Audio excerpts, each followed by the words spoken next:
Hey everybody, this is Rydo and we're back to video game news. Coming up, we have our pre-show with Yu-Gi-Oh! For about 20 to 40 minutes. Then we'll go through the major video game news that catches my interest for the past couple days. And then we will go into looking at all new games on Steam, all of the new games on Steam. And then we will do the headlines for general video game news at the end.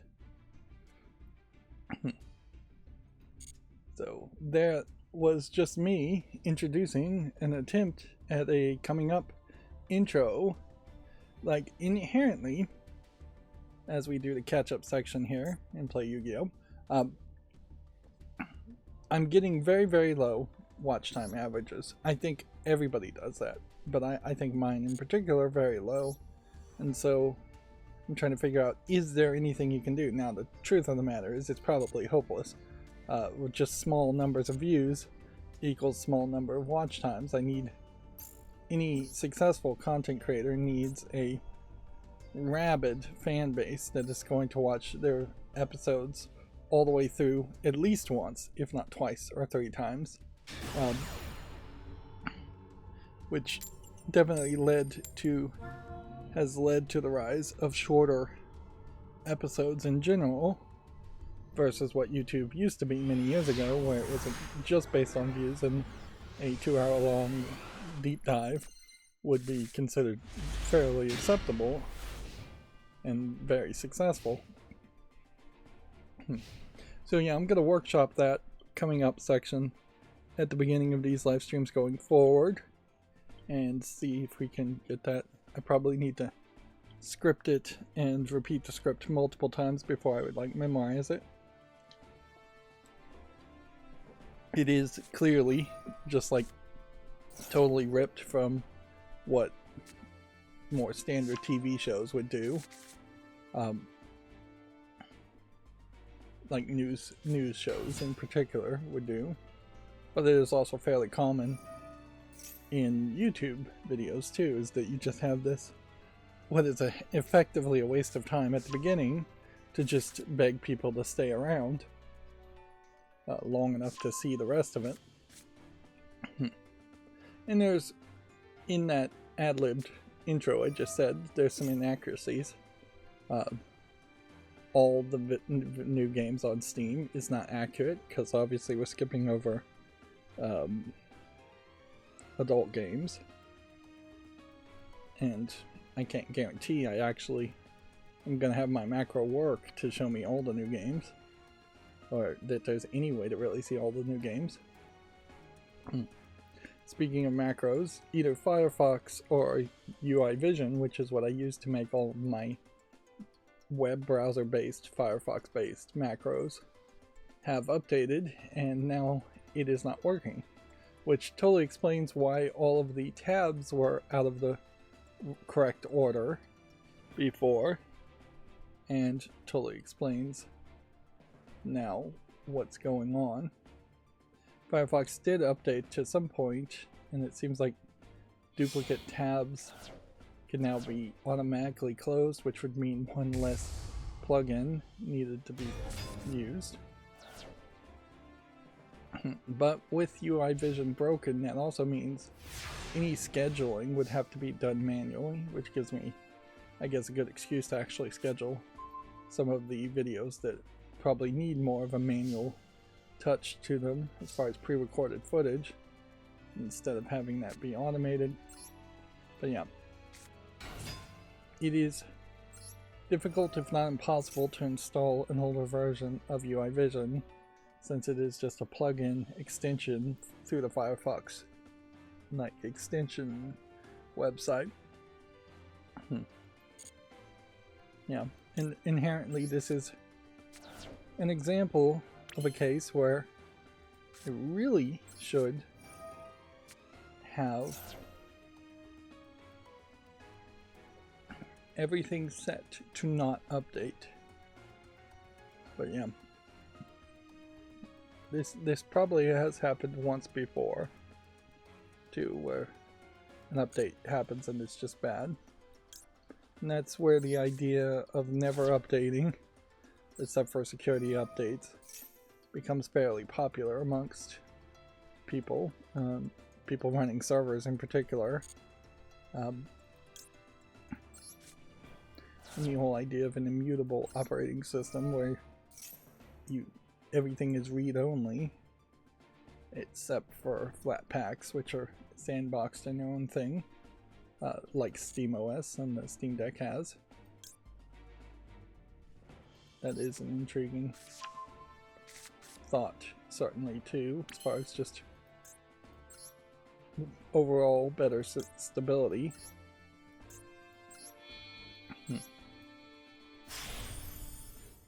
I would personally suspect what should happen for operating systems is that there should probably be like a hybrid approach where you install a bunch of setup and applications in a non-immutable fashion during like the first couple of installs, and then after say a month, then the operating system just pops up a thing and says, hey, we're gonna make the operating system now immutable and make it read-only, and you're gonna have to go through a whole password verification login system to make it mutable again, changeable, not read-only.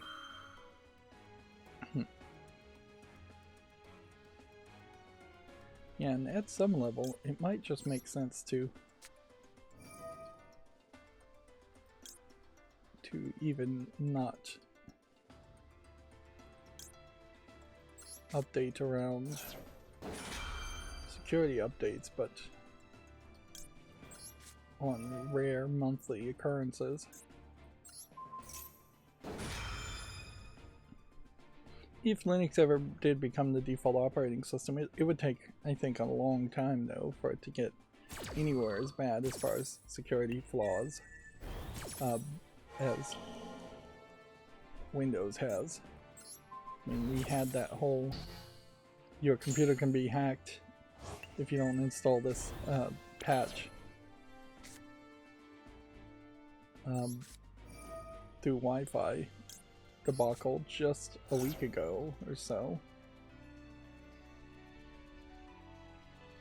And speaking of security, Kaspersky antivirus and security software has just been banned.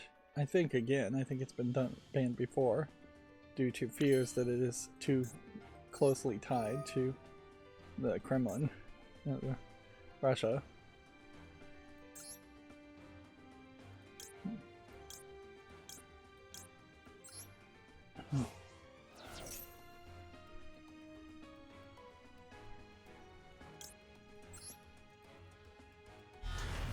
So it looks like we may just have a one-turn win here.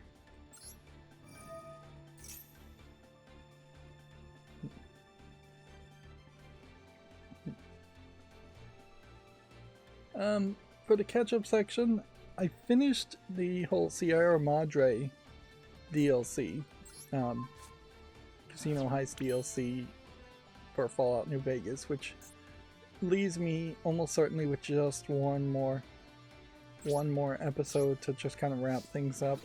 There was 2 locations that only unlock if you make a specific decision to nuke both the NCR and the Legion. Like, if you nuke the NCR, it unlocks the Long 15.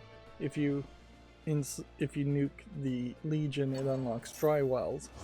And so you have to do both to unlock both locations in the Lonesome Road DLC. I chose to do neither, which definitely feels like the better move. Is just, hey, let's not repeat the huge mistake of the past. And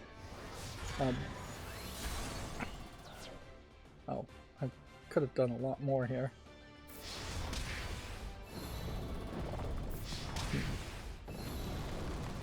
They did find a way.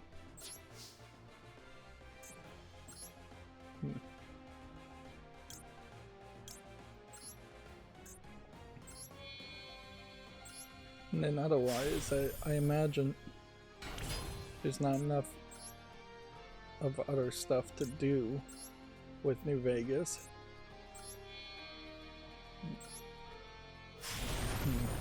Since I just kind of finished all of the main story.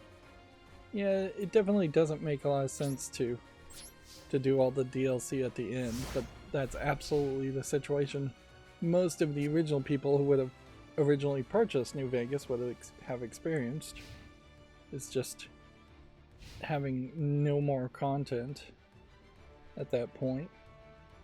I am happy with my decision to reset myself from level 50 to max level back down to level 1, which in doing some DLC, 2 of the 4 DLCs put me in a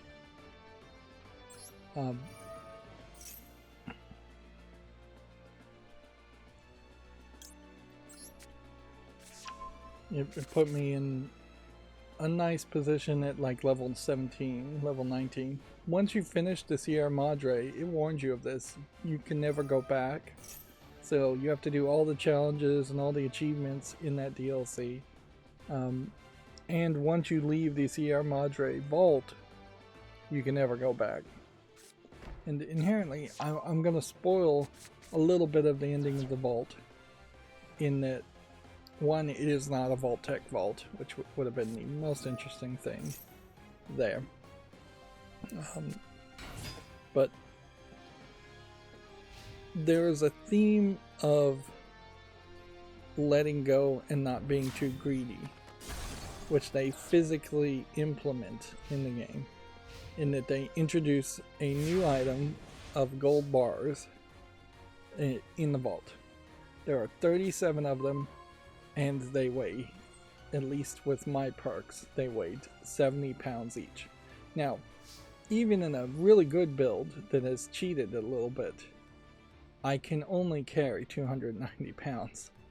So, picking up 37 gold bricks put me at 1,500 pounds, thereabout, plus or minus a few pounds.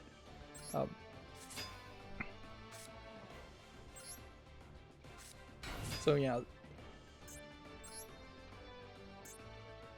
you are immediately encumbered, which severely slows down your ability to walk anywhere. You just walk really slow, and then at the end of the encounter, unless there's just some other way to finish the encounter, which maybe there is, if you can get the exact right talking mechanic, maybe you can end it differently, but I suspect you actually can't in this case.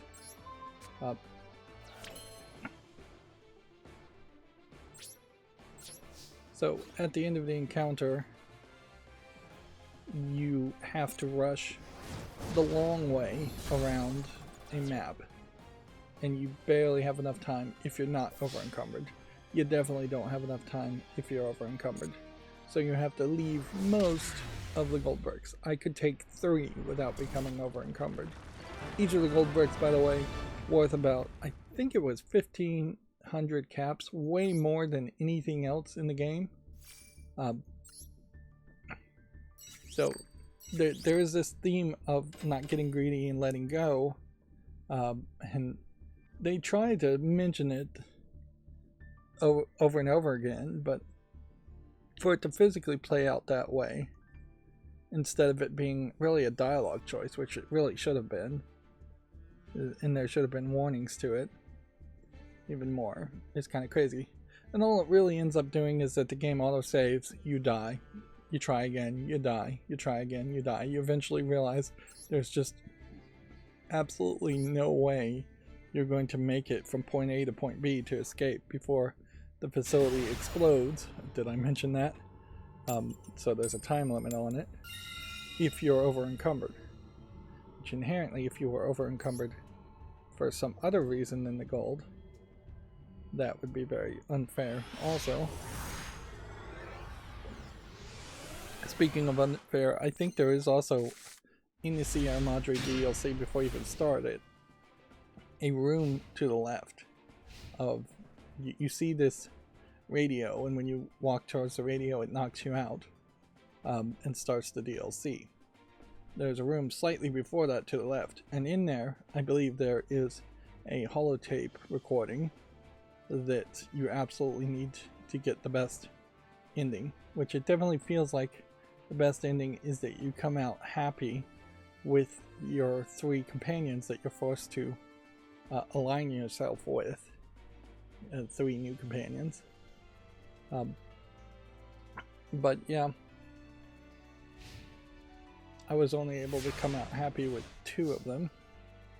I mean, one of the companions has their voice box cut, and it eventually gets healed in the 3rd act, and then creates this weird situation where you really are just paying for a voice actor to work a lot less compared to the other companions' voice lines that were recorded, and you're just working with a fairly irritating character who has to gesture things to you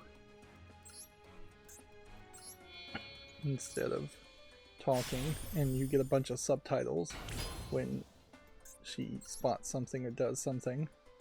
A lot of times you get subtitles of actions that aren't even actually animated, so it is just the subtitles describing things to you in brackets that aren't actually happening in front of your face.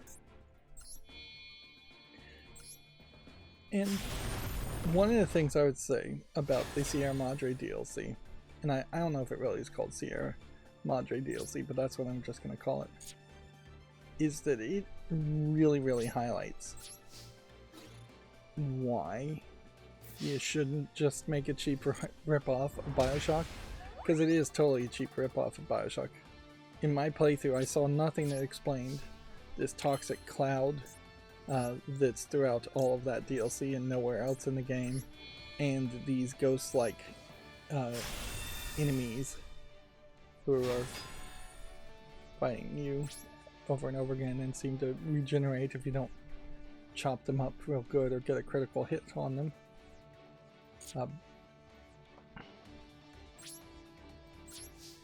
But yeah,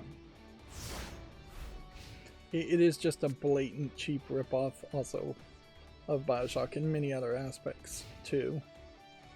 And the funny thing here is I would argue, and almost certainly in the past have argued, that there should have been more ideas that were stolen from Bioshock 1. But if those ideas were stolen from Bioshock 1, they were stolen in a much more natural, less just obvious plagiaristic way. Whereas the Sierra Madre DLC, it's almost exactly the same game, but worse. Like the same visuals and themes are all the same. Yeah, it's kind of the difference between, had somebody blatantly ripped off Bioshock 1, but then they said, instead of focusing in on Ayn Rand and objectivism, libertarianism, as showing just like, this is where the Atlas Shrugged mentality would lead to, they instead made some kind of sharper criticism on a different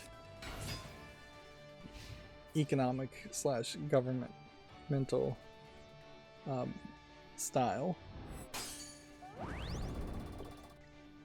In a lot of ways, I guess Fallout is that argument around, here's what potentially the Vault Tech and capitalism and just corrupt governance from capitalism would lead to, particularly with the Fallout TV series heavily implying that the Vault Tech themselves set off the nukes and that they were effectively just running the United States. And this is what resource wars would lead to. But yeah, if you were to make a sharp parallel parody of Bioshock 1, I'd have a lot less criticism instead of just doing almost the same thing with really no message in the Sierra Madre. Like greed around the casino being a bad thing just doesn't make a lot of sense when The whole game is built around encouraging the player to be greedy. Every single time you run into a room, it is full of items that are worth caps. Every single time you go to the Gunrunner's Arsenal store, you need a massive amount of caps. If I had gotten all 37 of those gold bricks, that would have broken the game. I would have had probably 300,000 caps at that point. And at most, to buy everything in the game, you probably only need close to maybe 250,000 overall. And that's over the entirety of the game. In a lot of ways, what they should have done is made the Sierra Madre a hippie commune peacenik type place where it's just absolute pacifism as a concept being introduced. Of course, that would be a fairly boring game if all the enemies were absolutely pacifist, but you could maybe find some way around that. Maybe just a lot of characters with a lot of cattle prods that would knock you out instead of hurting you. A lot of tranquilizer dodge, things like that.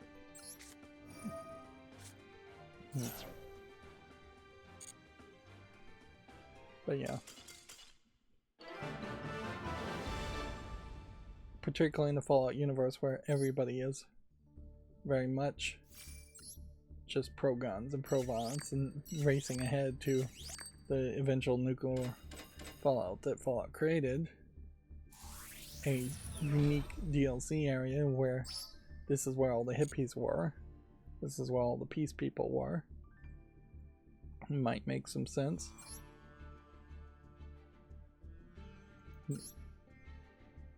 You could see taking a hippie pacifist idea and it getting evolved over hundreds of years into more violent rhetoric. Or you could just have an area where the hippies just get mutated or eaten by animals.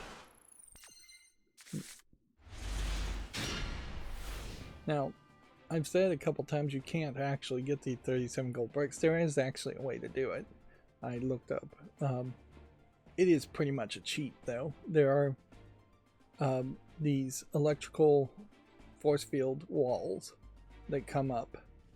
And so, effectively, let's just say, if the vault was this square, and the exit was this square, there's like a wall here, and a wall here, and then there's another door over here that doesn't have a force field that then goes around for a very long time and wraps back up here to get to the door, and that's the way you have to exit.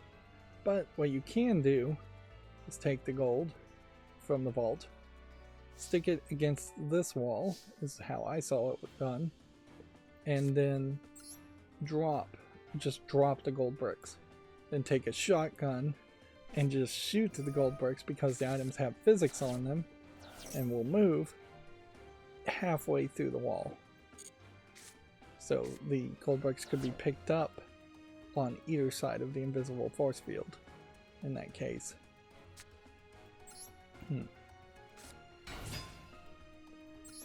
So yeah, with that trick you can just prepare before you start the whole encounter by dropping all the bricks and shooting them here so they're halfway through the force field. Then you're unencumbered, you run around, and then you very quickly pick up the gold bricks and become over encumbered and then have to walk a much shorter distance. It is a tight effect regardless, though. It is not going to just be something you get right on the first try. And with that, then you just have broken the game completely.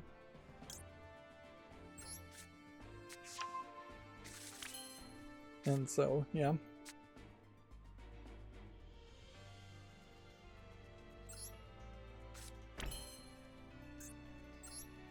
inherently you could break the game easier just by giving yourself, through console commands on PC, as many gold bricks, or just cut out the middlemen and give yourself as many caps as you want. I have purchased, I think, pretty much every gun available at the Gunrunner's Arsenal, although I sold a bunch of guns, so it's hard to tell which ones were available for purchase originally versus which ones did I sell for caps. I've purchased every single mod. There are several mods that have like duplicates on them.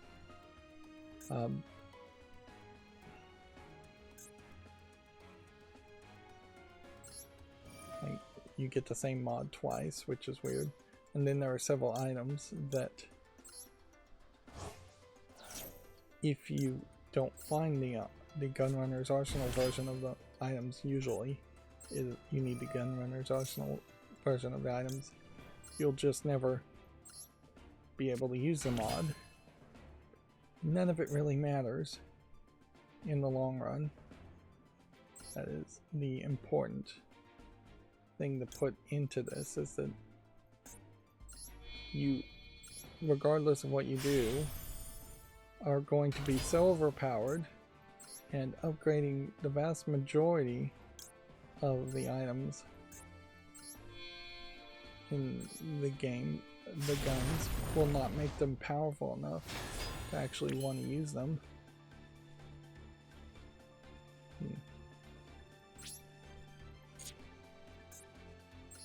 Right, so the question here, can we get through all of this in a one-turn kill?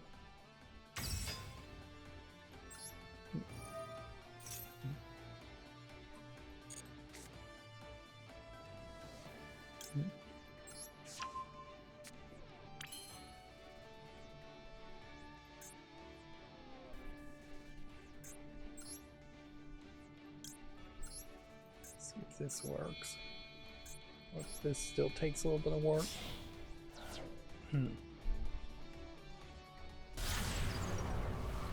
Yeah, and otherwise, as far as other things I'm doing, not really a lot has been done.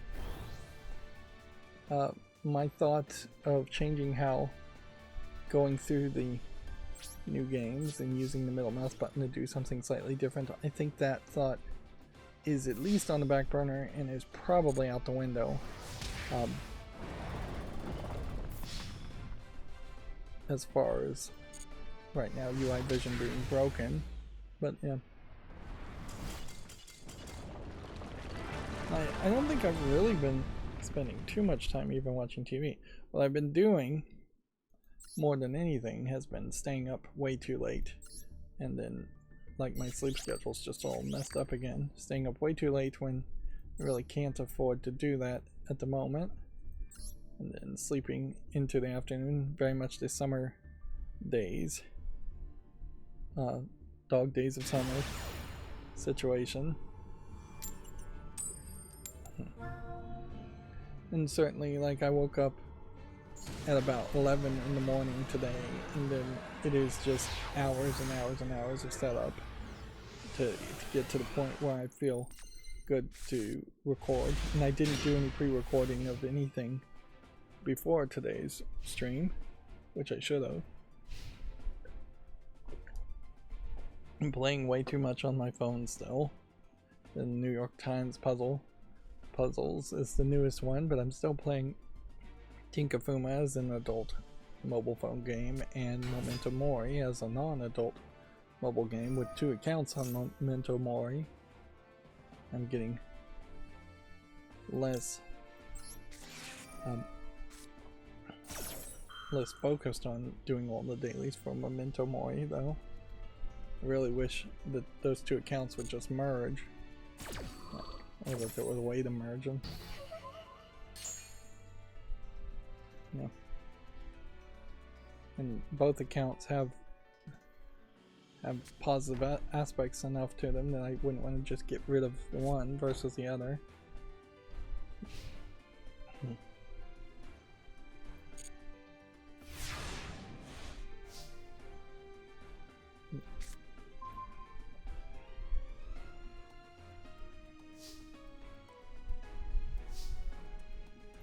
Okay, we may have this.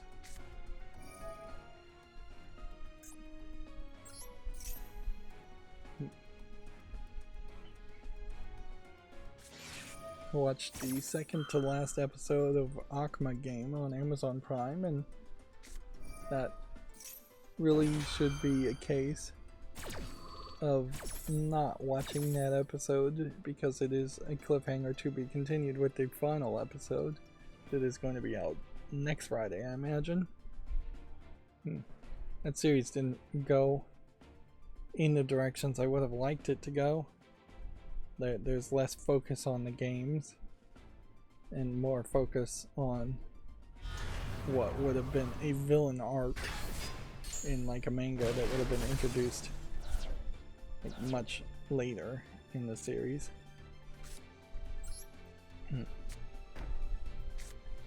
Or just teased and then ignored.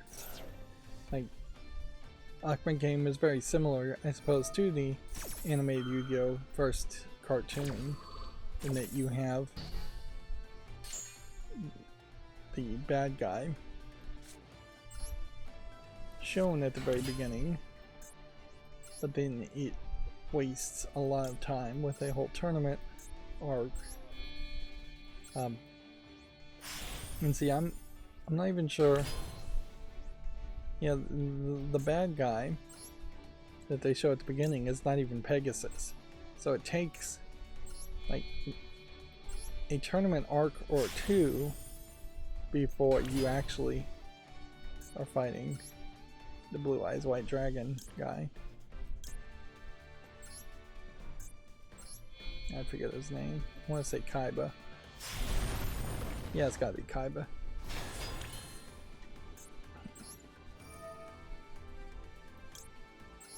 But yeah, if the entirety of the Yu-Gi-Oh! Anime series was simply just 6 Yu-Gi-Oh! Card games, that'd be very boring. And particularly in the anime series, 6 Yu-Gi-Oh! Card games would all be playing towards the same goals, whereas Akma Game is a different kind of silly child's game that is different each time.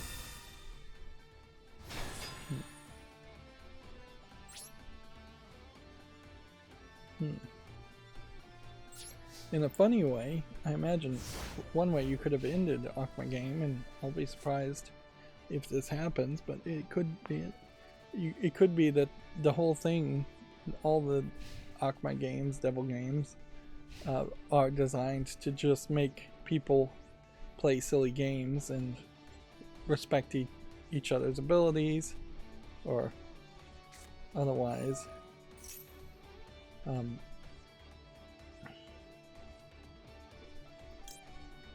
get along better. Where did I put that there?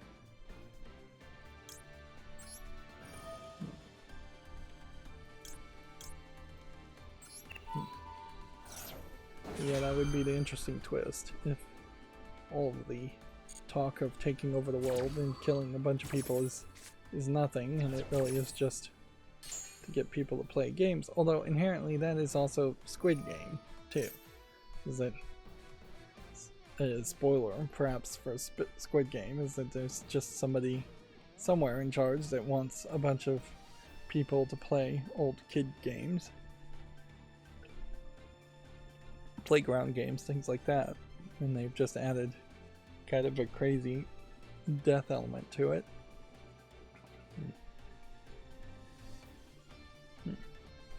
Yeah, I don't think I have anything else to talk about, so let's start covering the news.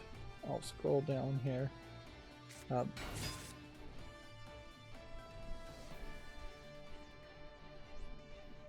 Gamescom Latin. Apparently there's a Gamescom in Latin America somewhere that Godot is going to. Which, yeah.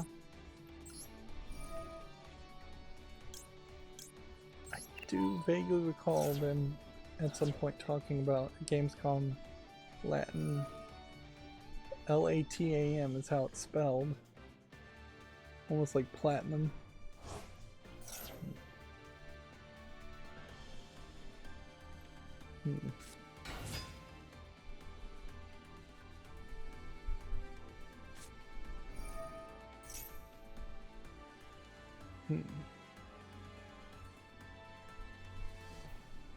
Here we have YouTube advertisers saying Happy Pride today and every day. Which I guess this is Pride Month. And so they have several pictures here. In fairness, I've in the past stream criticized LGBTQIA people for feeling like they're not really representing themselves particularly well when it's just like heavily fetish wear, sexy shirtlessness. In this screen, this seems much more appropriate. They're on a beach, shorts is not a problem. Sure, you've got maybe a flamboyant pink outfit here and there, but otherwise I would say this is the normality of day-to-day life, I imagine, for a lot of LGBTQIA people, and this is a better, slightly more professional way to represent yourself. And in this case of a drag queen cross-dresser, I would say this looks like this is being done on the stage in an appropriate venue, and this looks like it's an outfit that's not too revealing. Even here on the stage, this is not that extreme compared to what you would have just like a Britney Spears or pop singer on stage in their heyday, and Madonna. Like, Madonna cone bras is the comparison there as far as what a presenter or singer might present. And then here you have just some more pictures. It does probably say something that you could take from it, in that YouTube advertising is on Twitter totally cool with promoting Pride to their advertisers. And I imagine most advertisers in the West are acceptable and amenable to that. But then there is also entire countries, I think, that would not be so amenable to that. So if this doesn't work, I am doomed. I have to wait till the next turn and then activate this trap. He doesn't have any cards though. Wait, now he has 2 cards.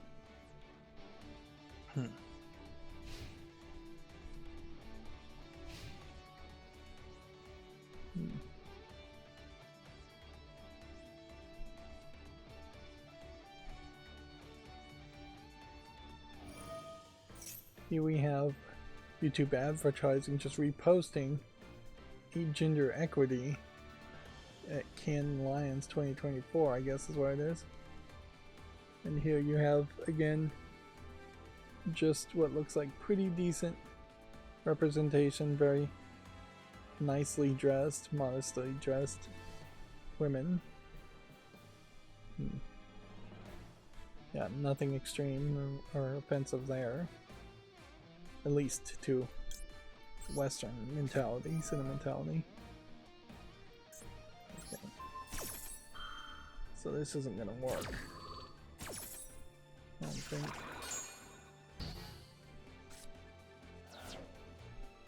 Yeah, this is the card that was making this a zombie, and as long as this is a zombie and all of the cards in the graveyard are zombies, which they are, then I can't activate my spell, my effect.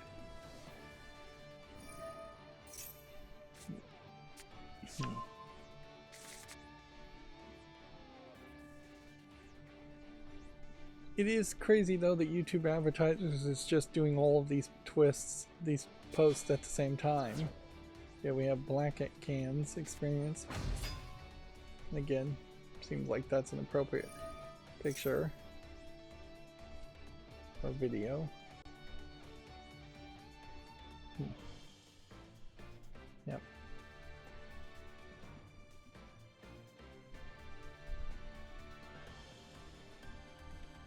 Yeah, you'd think maybe you'd want to spread all of that out, announce it better. Okay, and then in sharp contrast, you have YouTube Gaming here saying who's a challenging boss you actually enjoyed playing against. So, like, very different focus as far as YouTube Gaming. And I'm gonna jump around certainly with all the news today.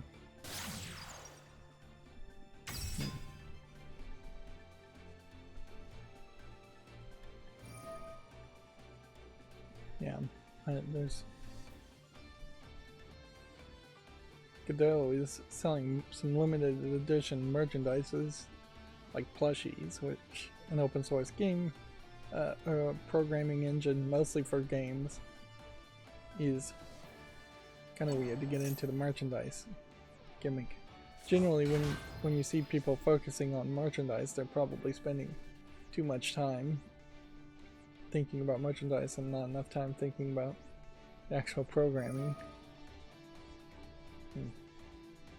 Perhaps American McGee being the perfect example of that, as far as failing to make a new American McGee's and Alice game, and instead using his YouTube channel to promote his wife's run merchandise, Plushy Dreadful merchandise company. A lot of these posts from YouTube advertisers are also not really being mentioned by the CEO of YouTube, Neil Mohan. One was retweeted, which, yeah, the one thing I can say so far about him is that he seems to be more behind the scenes, where the YouTube CEO previous seemed to be very much more about wanting to be the spokesman and be seen and be heard more often.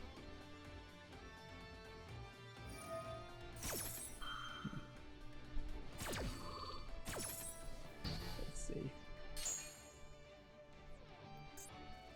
see if that works again.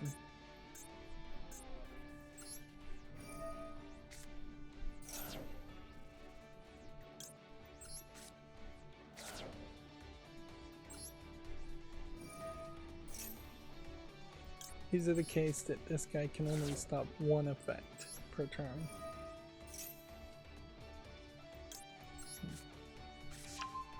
If that is the case, then I'm in trouble. Or no, I've probably won at that point. It's not the case, then I'm in trouble.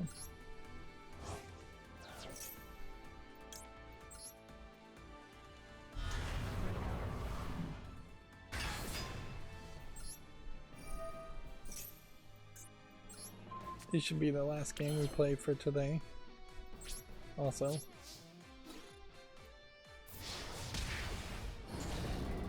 So apparently there's been some kind of interview in that the Xbox Game Studio boss says Tango Gameworks closure was, quote, a forward-thinking decision.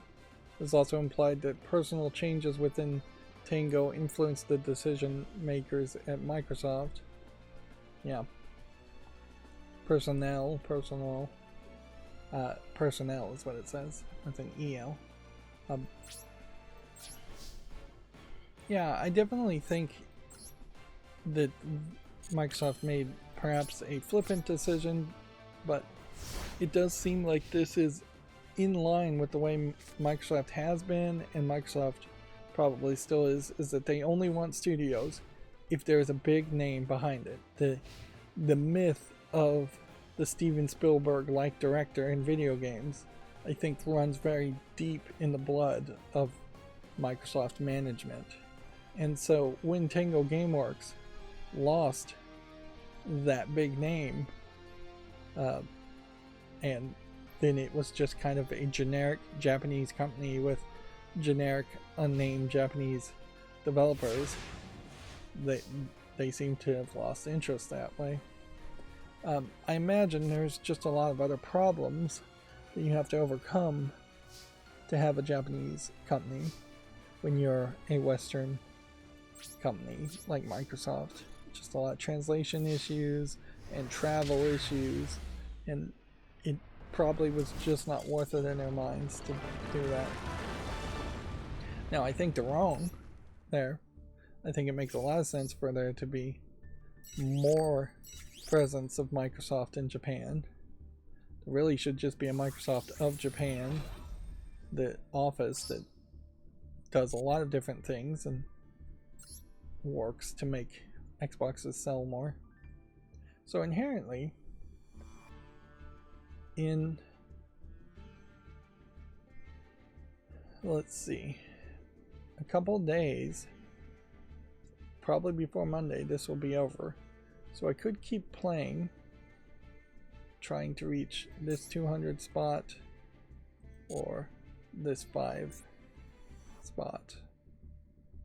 And you could just keep on playing and keep on playing. But I imagine I'm not going to actually spend the energy to do that. And certainly they want me to play 8 more games to do this, and they want me to activate a massive amount of spells and traps, and then just normal summon a lot more things, and duel in general, win duels. Yeah. I am questioning whether I'm even going to find time to ever duel in solo mode with my declined interest in playing Yu-Gi-Oh! Yeah, going over here and doing solo mode is just not really a priority, which is funny to say as solo mode episodes are airing on my channel right now. I've got the hiccups. Yep. I'm not a huge fan, this is from GameDeveloper.com, of reading articles based on articles based on podcasts. But yeah, in general, I would like to perhaps hear the podcast. Although I've also said that they really need to stop letting people, whether it's Todd Howard or I believe this is Matt Booty, which would be the Xbox Game Studio boss, who's number 2, I believe, below Phil Spencer, if there isn't technically a number 2. There may be several number 2s under Phil Spencer of different divisions. But yeah, I think it's probably very wise if they start to shut down lines of communication and going on these podcasts.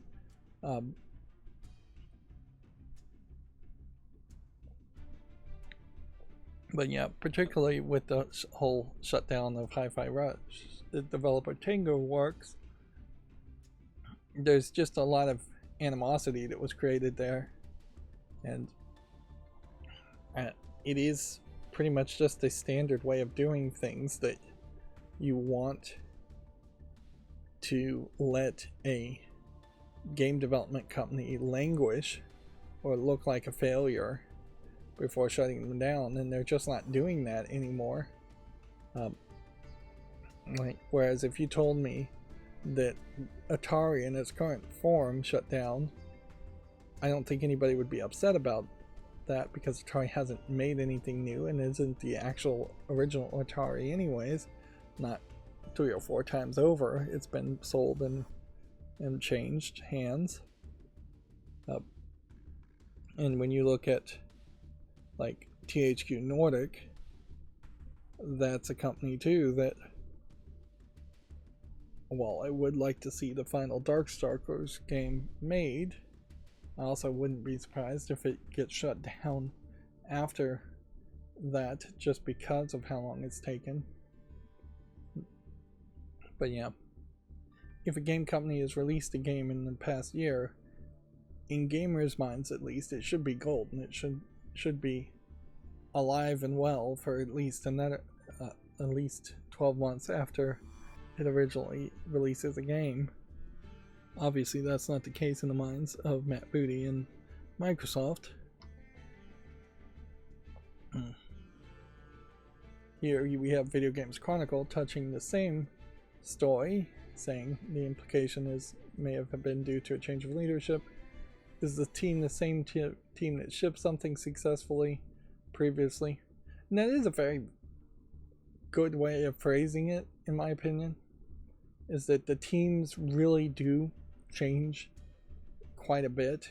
Even if just like one person leaves, the team dynamic may be ruined at that point.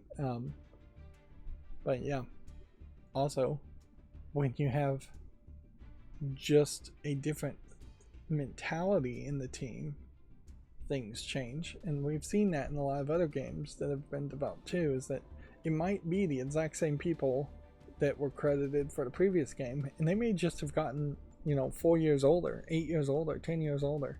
I imagine the people, if there was somebody who worked on Duke Nukem Forever when it was first started, and then 25 years later was still working on it, that wouldn't be the same person, and certainly wouldn't be the same team. But yeah, Shinji Mikami is the big name that founded Tango Gameworks in 2010, but left 13 years later in 2023. And almost certainly he was the one that Microsoft liked, and maybe he was a very good salesman and sold Tango Gameworks to Microsoft as a company that they should support. Inherently, also, would it be better to keep Tango Gameworks and just make them make Call of Duty maps, which they've never done and would be really bad about? Yeah, that is the question, certainly. Censored Gaming is a little bit late on some of these posts he's made. First of all, he's showing a screenshot of an old story of like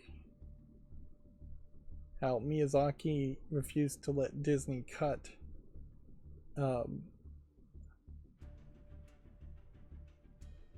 any of his movies, like Nausicaa and Spirited Away, and that there would be no merchandising.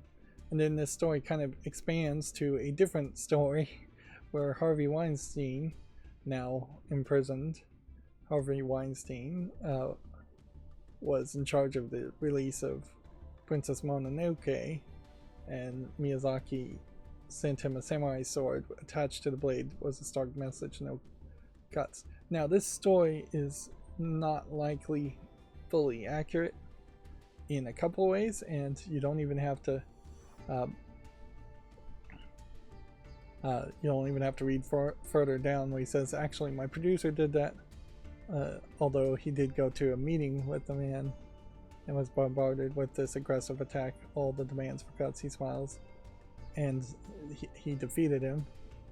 So yeah, there was an argument. Weinstein is kind of known for having shouting matches and arguments and wanting to put in cuts into movies like crazy. But there's another reason why this story is not true. Even at the time that Princess Mononoke was being made, which would have been many years ago for the US release, it was, and still is to this day, illegal for true samurai swords to leave Japan. There's just no way to do it. It's considered a cultural heritage item, and they don't want their samurai swords going to museums around the world.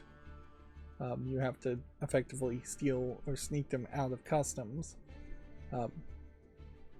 So yeah, with that, you would have had to given them some cheap knockoff samurai sword, which would have been just as well. And then no cuts is not even the. It seems like that would be the wrong phrase to attach to the blade. Where it would have made more sense to say, if you cut my movie, I'll cut you with this,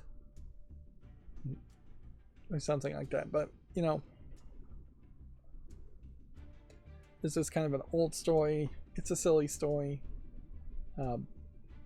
It's crazy that Harvey Weinstein would have been involved in Princess Mononoke's release at all, but he was involved in quite a lot of movies. The Weinstein Company, him and his brother. Then, more video game related, since this is censored gaming, he's kind of late to the party, just making a video talking about the 3 elements that are going to be censored in Princess Maker 2, the remake of Princess Maker 2, when it comes to PlayStation version, and thus the PlayStation version has been delayed. The 3 items are: you can't use the item to increase bust size. The goal of the game overall as a child raising simulator is to have her become a princess, and so there is a thought of increasing attraction in there.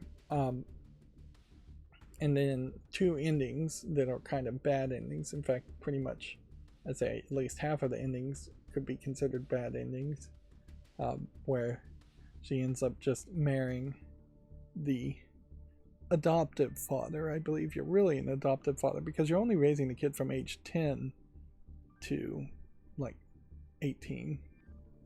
So yeah, so the ending where you marry the father, where the daughter marries the father, is out, and the ending where she marries the butler, which there's this little butler character that assists you, is out.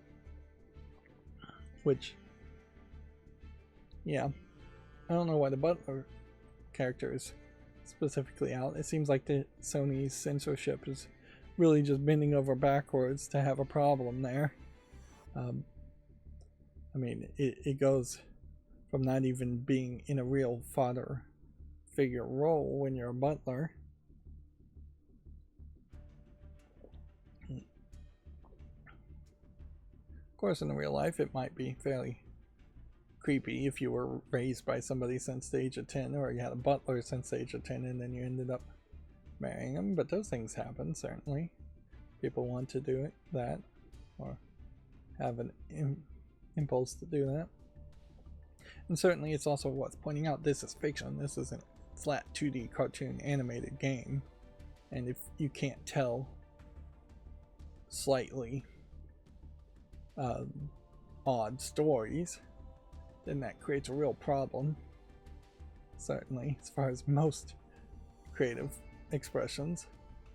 He also has a video here why Shenmue's Japanese dub is hilarious, which I haven't watched, but I imagine there's just a bunch of silliness there.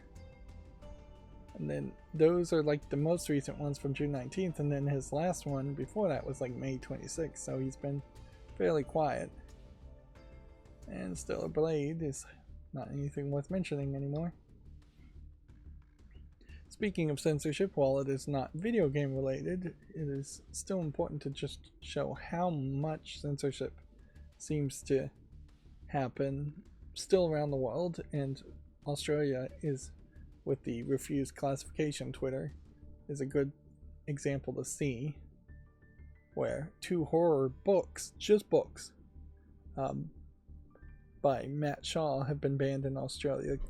One is called Kids from 2023, and one is called Free.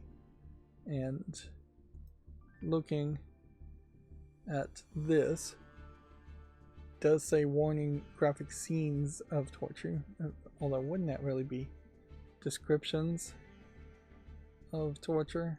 Maybe there are pictures there. And then Free.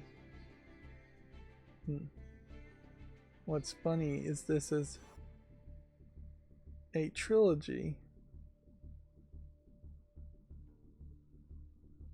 of what does that word say? Hub. I guess Hub is the, yeah, Hub trilogy is the name of it. And while I could certainly see it not being to the taste of a lot of people, it is crazy that an entire Australian government would say no citizen within Australia should be allowed to read a book.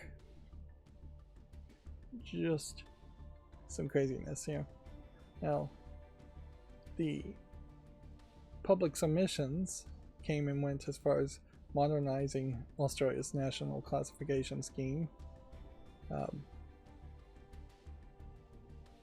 which we haven't heard from Murphy's classification if there's been any final report on those public submissions or thought on those public submissions.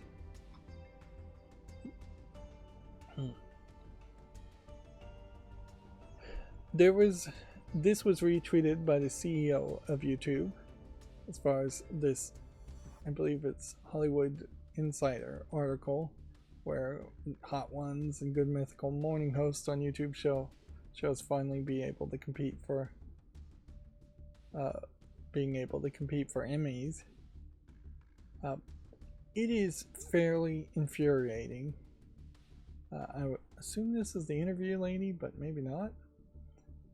It's fairly infuriating that Good Mythical Morning is as successful as it is, and that Hollywood is looking at them as being the ideal examples of content creators on YouTube, considering how much of Good Mythical Morning is just a case of the channel got really lucky really early and that they blatantly just steal ideas from other content creators.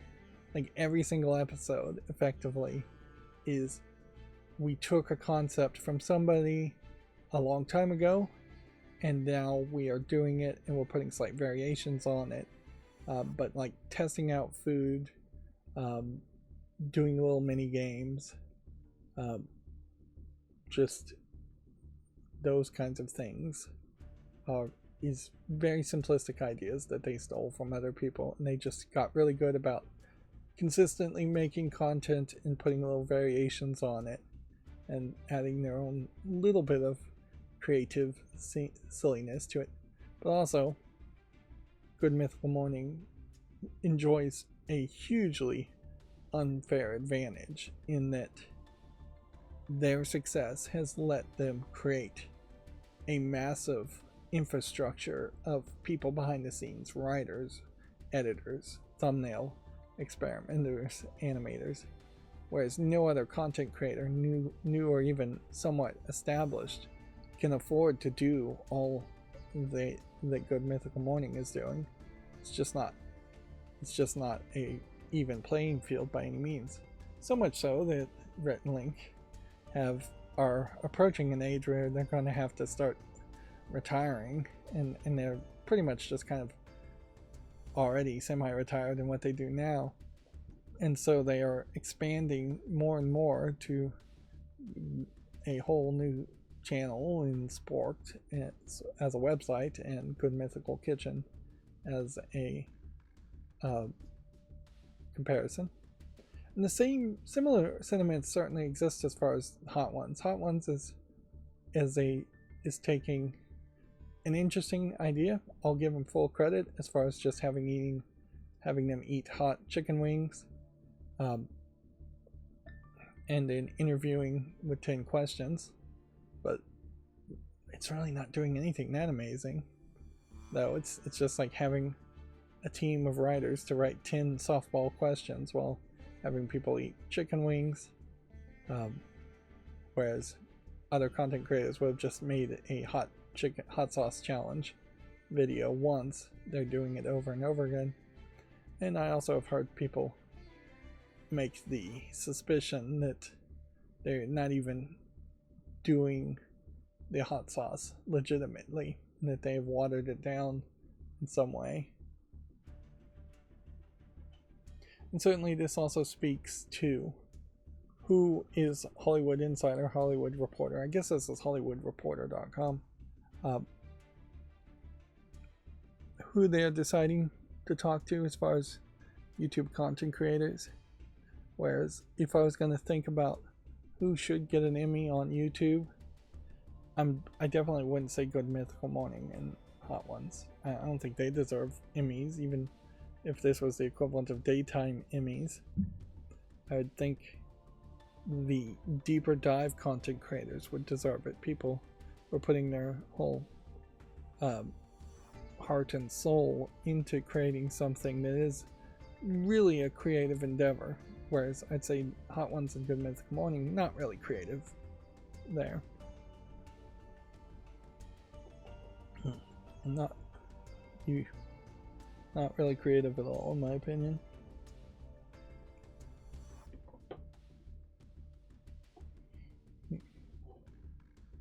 Anyways, let's leave it at that. I need to hurry up. Beyond Good and Evil's remaster is going to include a new mission connecting to the second game. Ubisoft says the added content shows its enduring commitment to the franchise. One thing I would say that highlights the lack of enduring commitment to Beyond Good and Evil is that, one, it's been 25 years and they haven't made any more games. You can't even really call it a franchise at this point. And two, when they did start to seriously show and tease imagery of the animation style of what Beyond Good and Evil 2 might be, there was really no commitment at all to having this soft cell CGI cartoony color palette or model do it. They showed you a very dark and more earth tone visuals, and they showed you completely different characters and a completely different character. There's a lot of green being shown here just out of their random choices of jade here, and then there's a lot of more orangish hues here and orangish skin tones.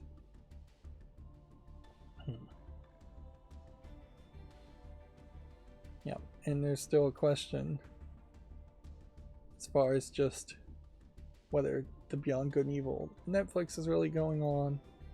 There's definitely a point to be talked about as far as the sequel. See, so here you have just completely different characters, completely different color palette, completely different art style. At no point would this feel like Beyond Good and Evil 2 unless somebody told you it was Beyond Good and Evil 2. You would think that this was just some totally different world. Lots of darkness. Yeah.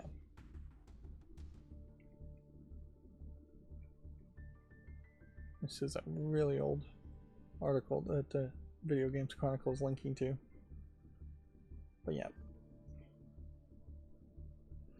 The move clearly would have been after one development hell failure, which I imagine there's been 3 or 4 of them at least with Beyond Good and Evil 2, would be to have just churned something out that looked very much like this and call it Beyond Good and Evil 2 and just say, hey, we're going to make something called Beyond Good and Evil 2. It's not the vision of the original Beyond Good and Evil 2. That's going to be Beyond Good and Evil 3. Or even if you were just going to make a spin-off game and not call it Beyond Good and Evil 2, would make sense. And I guess the question certainly to ask here, which one, who's done it worse? Ubisoft with Beyond Good and Evil or Valve with Half-Life 3? And I would have to say, now, with Half-Life Alyx in VR and Black Mesa remakes, that Valve has done a little bit better, and I can only say a tiny bit better than Ubisoft has. Apparently, Microsoft is developing a native version of Minecraft for PS5. which I think we already knew that. Let's see. Also, July, I guess, is Disability Pride Month, which, not sure if that is a combination of LGBTQIA players who are also disabled, or if it is just people who are disabled. The color palette doesn't quite match. It's Not Without Us. And inherently, I would say disability pride is probably the wrong phrase to use. I don't think anybody really is going to be proud that they're disabled. I think most people of a right mind, of a sane mindset, would say they wish they weren't disabled.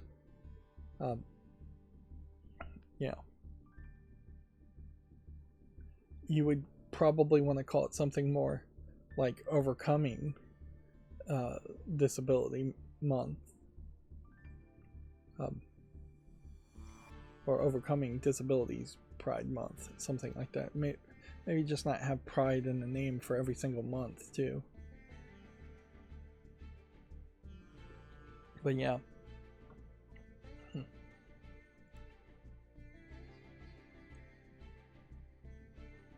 There are several sponsors here for some event.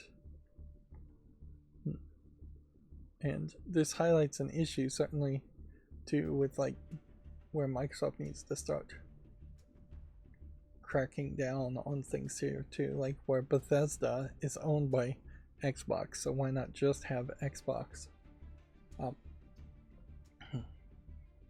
Maybe I would be wrong about it, but my first knee-jerk reaction would be, as I acquired a company, is to destroy its individuality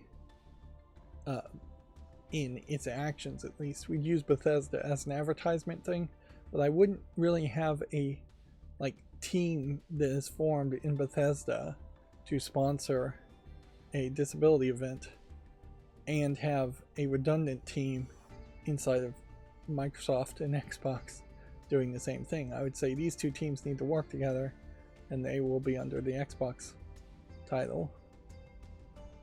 And they're talking about tickets here.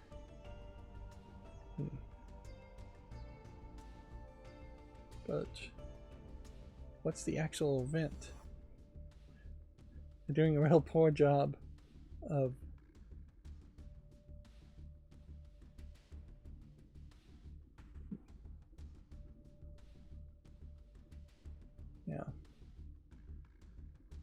real poor job of explaining what the event is.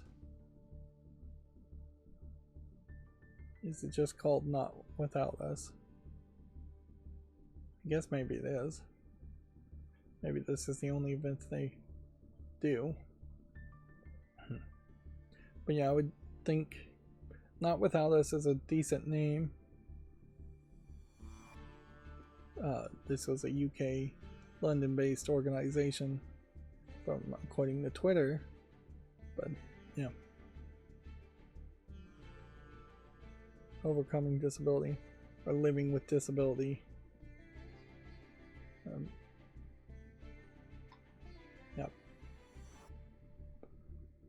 Moving on, Sony has reportedly made cuts to the VR development with only 2 titles currently planned. That makes a lot of sense and seems like it's very believable. Inherently, I don't want VR to stop being worked on, but it really should just be worked on in laboratories in the abstract for 10 years more down the line. The controllers here are giant for either hand-finger detection or for just protective reasons, and the headsets and visuals and the electronics are giant. If we get to a point where VR is just as easy as putting on a pair of shades and that's it, that'd be great. If we got to a point where controllers are completely unnecessary, that would be great. Of course, that would be a whole different type of programming as far as making programs to work with VR. Let's see. GameDeveloper.com says that Monster Hunter Wilds' open world leap is thanks to a growing global popularity. The key creatives behind Capcom's series explain why their next game has had to go even bigger. Inherently, as I'm playing Fallout New Vegas, one of the things that I find kind of pointless about it is that it's open world, when it really could have just been a much more linear experience. And I think if you mapped out where everybody walked and what everybody did in New Vegas, the paths that are most visited would be fairly similar. So yeah, there's definitely a danger in my mind that Monster Hunter Wilds would go open world and just spend a lot of energy making open worlds for no good reason. That being said, Monster Hunter is probably the one type of game where it does make a lot of sense to have open worlds, because you are just going out to forest-like areas to hunt specific monsters, and then you're going back to cities to craft and sell the components you get from the monsters. So that being open world makes a lot more sense, particularly compared to Fallout New Vegas, where playing on very easy for most of the game, I would just walk from point A to point B, and maybe there would be 2 enemies that would randomly come upon me and attack me. Let's see, Embracer has rolled out a new AI policy to massively enhance game development. Embracer feels like this may be the second or third time Embracer has mentioned AI as a way of just trying to get people hyped about Embracer Group, would be my opinion there. Miyazaki says he spends 95% of his time directing games despite being From Software's president. Really get my hands dirty. Which inherently, I think this also highlights that most presidents really are only doing 5% of the work at most compared to any other employee in a company. That is certainly the ideal that presidents and CEOs wants to sell, and I think in this case, being a Japanese president, I suspect there might be some more truth to it. The numbers are probably off. Probably is not 95%, but yeah. Certainly, if somebody has to be a CEO, a president, a boss, you would expect your average employee would hope and expect that they were actually running the show and putting in a lot of effort and had a lot of passion and love for it. The reality of that is probably not so much. Even if somebody in the CEO level does have a passion for what they're doing is often completely disconnected from the product that the company is making. It's just looking at charts and figures and projections and working on speeches that you're going to make the shareholders, or figuring out schemes to increase shareholder value by making the product worse or charging more for it. Let's see. Apparently a Red Faction game from the Chorus developer, which that game came out and I never heard anybody say anything about it. Fish Labs was among the Embracer projects that were cancelled. Under Fish Labs' direction, the Red Faction series would have returned with a goal of evoking the cult classic Red Faction Guerrilla. Yeah. I doubt the game was really anywhere close to being even greenlit, though. Like maybe they had just barely entered pre-production. And yeah. Inherently, when we look at the state of games today, too, it's a problem where the should-haves are talked about way too much and thought about way too much, and are idealized as being these fantasy fictional games that would have been perfect in our minds, when the actual games that were created are really painting the reality of the situation, which is most games that created are released somewhat buggy, somewhat generic, somewhat repetitive, often full of DLC and microtransactions and other schemes to get money out of you. It's like we really don't have a lot of great games. At best, we're seeing games that are okay and might have an interesting twist or an interesting good feature to it.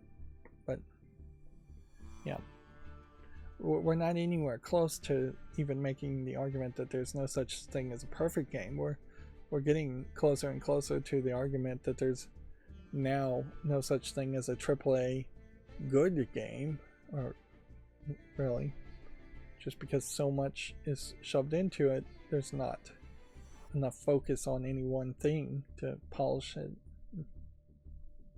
Yep. The Godot engine has a pre-release for 4.3 beta 2, some bug fixes and things like that. It's probably not worth it for me as a general video game news reporter to talk about the betas, but it does point to the fact that the Godot engine is continuing to try and make more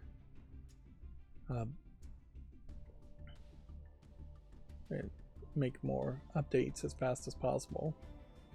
The Resident Evil 2 remake has become the franchise's top seller at nearly 14 million sales, which, yeah, the scale still feels like it is really a case between 300,000 sales on even a AAA game is considered pretty good, at least remarkable, and anything above, say, 10 million is considered major success. Certainly this might explain to why they may re-release the old version of Resident Evil 1, but they still haven't really touched upon the idea of remaking Resident Evil 1 completely in the same engine that Resident Evil 2 remake was made. Is frankly, I just think too hard from it. It's also worth pointing out here, this I believe is supposed to be Leon S. Kennedy and I forget her name, but this is the Japanese version of the games in the screenshots. So when you start to look at the faces of the characters, they are distinctly of Asian appearance. And yeah, we still have that weirdness going on where remakes of old games, and in this case Capcom games, are having different skins for the main protagonists depending on what region it's being sold in. Obviously, if you buy the Western version of Resident Evil 2, you get the Western version of the skins. The good news is newer games though don't tend not to have that issue, and so if you're going to have Asian protagonists, they will just be Asian protagonists throughout the entire game, throughout the entire world. And a lot of that was definitely self-imposed, like assumed racism, or benevolent racism you might call it, on Capcom's thought that they would sell more if they reskinned the characters to look more like white Westerners. And I imagine the translation would just have Raccoon City be in Japanese for some reason. Although the whole story feels like it would probably fall apart once you start getting into like Resident Evil 6, where you have Leon S. Kennedy on the United States President's detail, saving the world that way. Of course, inherently Capcom's lack of smooth ability to understand racial relations is highlighted much more in Resident Evil 5, where it's set in Africa, and that still paints the big question that's hanging over the remake series is, what is Capcom going to do, if anything, with Resident Evil 5? Even if they do very little to Resident Evil 5. I think most people would be okay with that. They still have a huge problem with Resident Evil 6 after that. Moving on, we have the SteamDB charts with Banana still at a high level. There were several YouTubers that claimed at least one person involved with Banana might be a scammer, and now the company has said that they have parted ways. I will highlight the phrase "said" that they've parted ways with that person amicably. There's probably no way to really prove if that's true or not. Inherently, Banana is a clicker game, though, and it has no reason to be as high as it is, other than the fact that it was running a scam. And the scam here is that you really can't deny is the attention scam, where they have, by making a game that is seemingly very friendly to bots, very friendly to people leaving it idle, and one that hints at the possibility that you'll get Steam Marketplace drops that might be valuable at some point. That's the scam that can't be denied. The bigger scam people are accusing of them is that they are possibly manipulating the item drops, possibly manipulating the value of the item drops, and heavily pushing people into thinking that the item drops will be worth something, which inherently those same accusations could be made to Counter-Strike 2 and Valve themselves. Yeah. This one has a third-party EULA and doesn't use the VAC ban system, although in fairness, not too many. Not every game uses the VAC ban system. Anyways.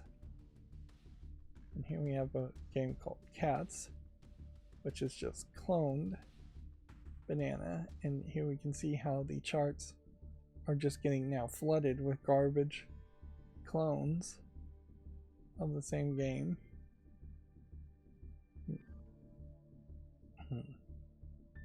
And then we'll find Egg, which is slightly newer than Banana.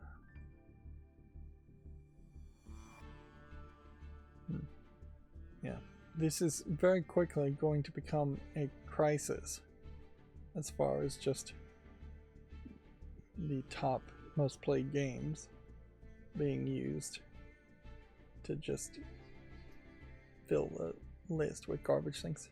It's kind of crazy to have OBS Studio, particularly the Steam version of OBS Studio, in the top 100.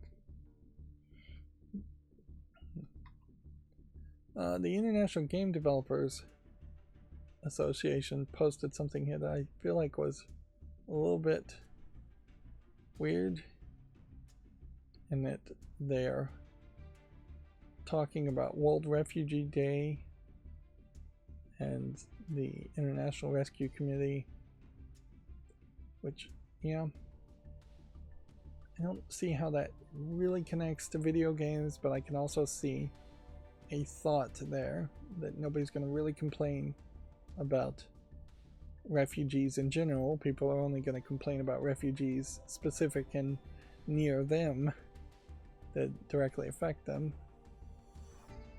But yeah, if I was running the International Game Development Association, which is supposed to be an association, I would assume that it represents many game developers, I would not take any stances on anything other than things directly video game related, and I would just focus on that in particular. Yeah, scholarship programs and feel-good things are good moves too. Noticeably, that World Refugee Day also was unmentioned by anybody else I follow on Twitter. So, it is definitely not something that people are paying a lot of attention to over in the United States. Here we can see the chart skyrocketing for Elden Ring. I believe that's because of a new DLC on Elden Ring, bringing a lot of people back. And on this Friday, it seems like we're seeing some of the better contenders working their way up, with the exception of Destiny 2, which is continuing to trend downward, and Helldivers 2, Baldur's Gate 3.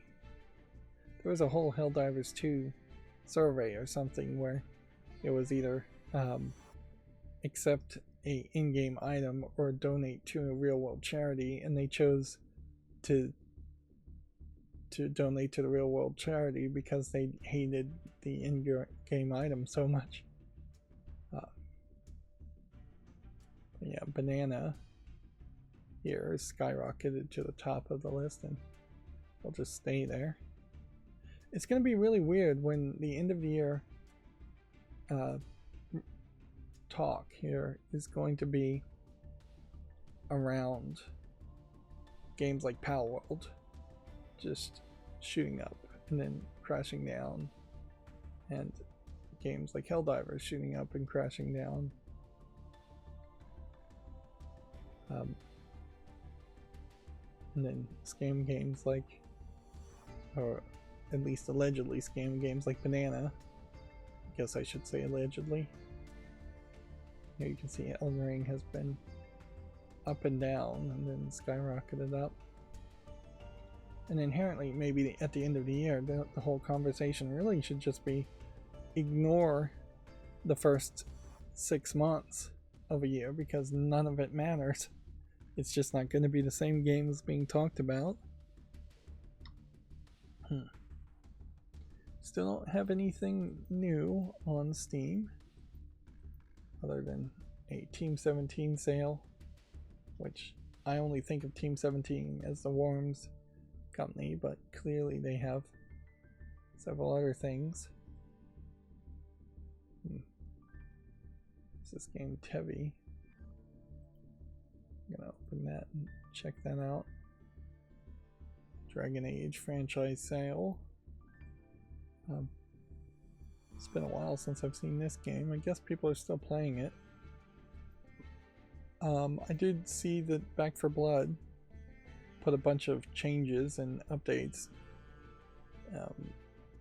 that they either were working on or were going to have just recently released.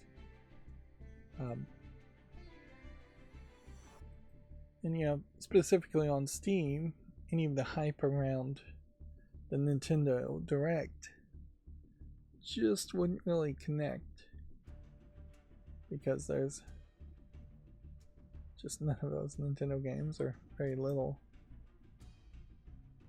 of those video games. There's a game called Kaon that I think looks somewhat like this. Kanon, though, might be a name confusion game. Elden Ring beating the Steam Deck. Kingdom Hearts still doing particularly well. Overwatch 2 actually doing fairly well. And as far as popular upcoming games, there isn't a single game here that looks like a big AAA games. Most of these popular upcoming games look like they are adult games. Visual novels, things like that. And then I guess I question the value here as far as the specials. So while we're here, let's just click on this and see if that will load. Yeah, it took 2 clicks to see what are they selling. Blasphemous 1, Blasphemous 2, Thymacia. I didn't think any of those were actually from Team 17, though. Escapist, Worms, Trepang 2.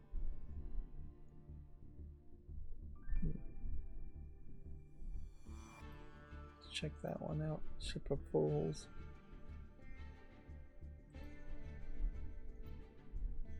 Definitely feels like there's some games here that I've missed. Whole Hell Let Loose game.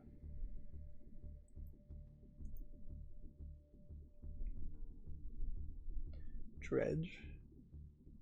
That was one of the ones I wanted to play.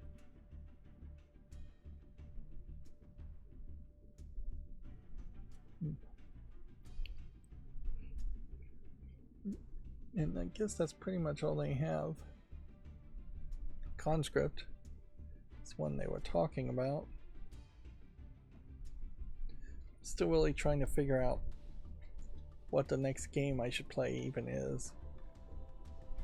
Yeah, I think I own all the Worms games at this point. Some of these games are weirder games that could have overlooked or missed them. Here we have some Steam Deck verified. It's lower down the scroll part here, but yeah, Steam Deck is still getting pushed. Yep. And I guess I really haven't done anything with my Steam Deck in the past couple days, so yeah, I might get back to it, but I'm not sure what I'm waiting for or working on. Oh, I did have a thought here. Because when you click the follow list, it actually just activates a JavaScript that changes this button that says follow to be hidden and unhides a button that shows a picture of a check mark and following. And also I assume it does some JavaScript post to the server to actually update whether it's on the follow list or not. I can, through some considerable effort, inject some JavaScript in the same way I'm injecting JavaScript to change the speed of how fast this slideshow goes. I could just add some more code there, and what I could do, if Firefox will allow me, which is a bit of an if, is have the tabs. What was I gonna do? Have it move me to the next tab after I put something on the follow list, which doesn't always work here. That's an important part to mention, but yeah. Let's close this one. So the general thought would be, when I decide to put something on the follow list, that would be my final thought on this. Yeah, do I ever really want to play a real world World War II military game? No, I just don't think so. I barely have enough attention span to play something like Wolfenstein, as far as a fictionalized version of that. But then what that would let me do is use my middle mouse plugin to close tabs, and then when I click follow, it would not close the tab, it would just move to the next one on the right.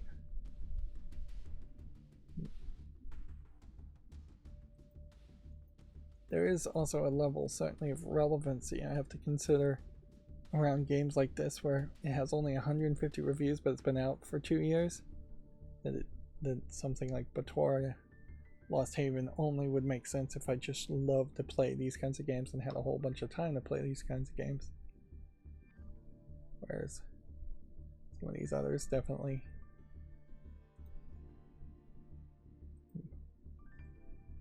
Let's see, I probably would also have to inject some JavaScript for when things are put on the wish list too. And inherently these are things I'd spend a lot of time doing to save a little bit of time in every interaction, because it is very much a case of scale at this point. Like, everything needs to work at scale. See, I don't know why this is not working at all, because I am looking at hundreds of Steam games, potentially at least 100 Steam games. It feels like every live stream.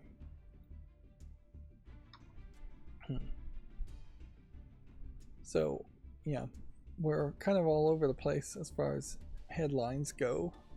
Xbox has started refunding players who bought the canceled Redfall DLC, PlayStation is skipping Gamescom again this year. It feels like this has been like 5 years in a row that they've skipped it, so it seems weird that they're even saying that they're skipping it. Xbox is going to Gamescom. Beyond Good and Evil 2 was delisted ahead of the 20th anniversary reveal this week, which I believe the reveal has happened, although weirdly we have not gotten to those headlines yet. Let's see. I'm not sure my clips are working today either, just because of the way things are going. Lowering Elden Ring's difficulty would break the game itself, according to Miyazaki. Lowering the difficulty wasn't the right approach to making Elden Ring more accessible. In fairness, I don't think I am being held back from playing Elden Ring because I think the game is too difficult. I haven't seen a lot of people saying that. It is a Dark Souls game, so it probably is fairly difficult. What's preventing me from playing it is that it just seems like a lot of people talk about how good the game is without actually saying anything about the game. So I still am very much uncertain as to what the story is and what's going on and what makes it the best Dark Souls, Demon Souls-like game so far. Also, that style of game is just something that I've never really wanted to play. A Gex trilogy has gotten a new trailer. Pre-orders for the collection start in fall of 2024. A 90s beat-em-up, Fighting Force 1 and 2 are getting a re-release. No pictures from Video Games Chronicle. The premium clothing brand The King of Games is launching a pop-up shop in Tokyo. King of Games. It's an interesting title. That's what Yu-Gi-Oh! Calls himself. Yeah. The thing here in particular, though, is that you would think all these sprites would have to have been officially licensed from Nintendo, and that this wasn't just a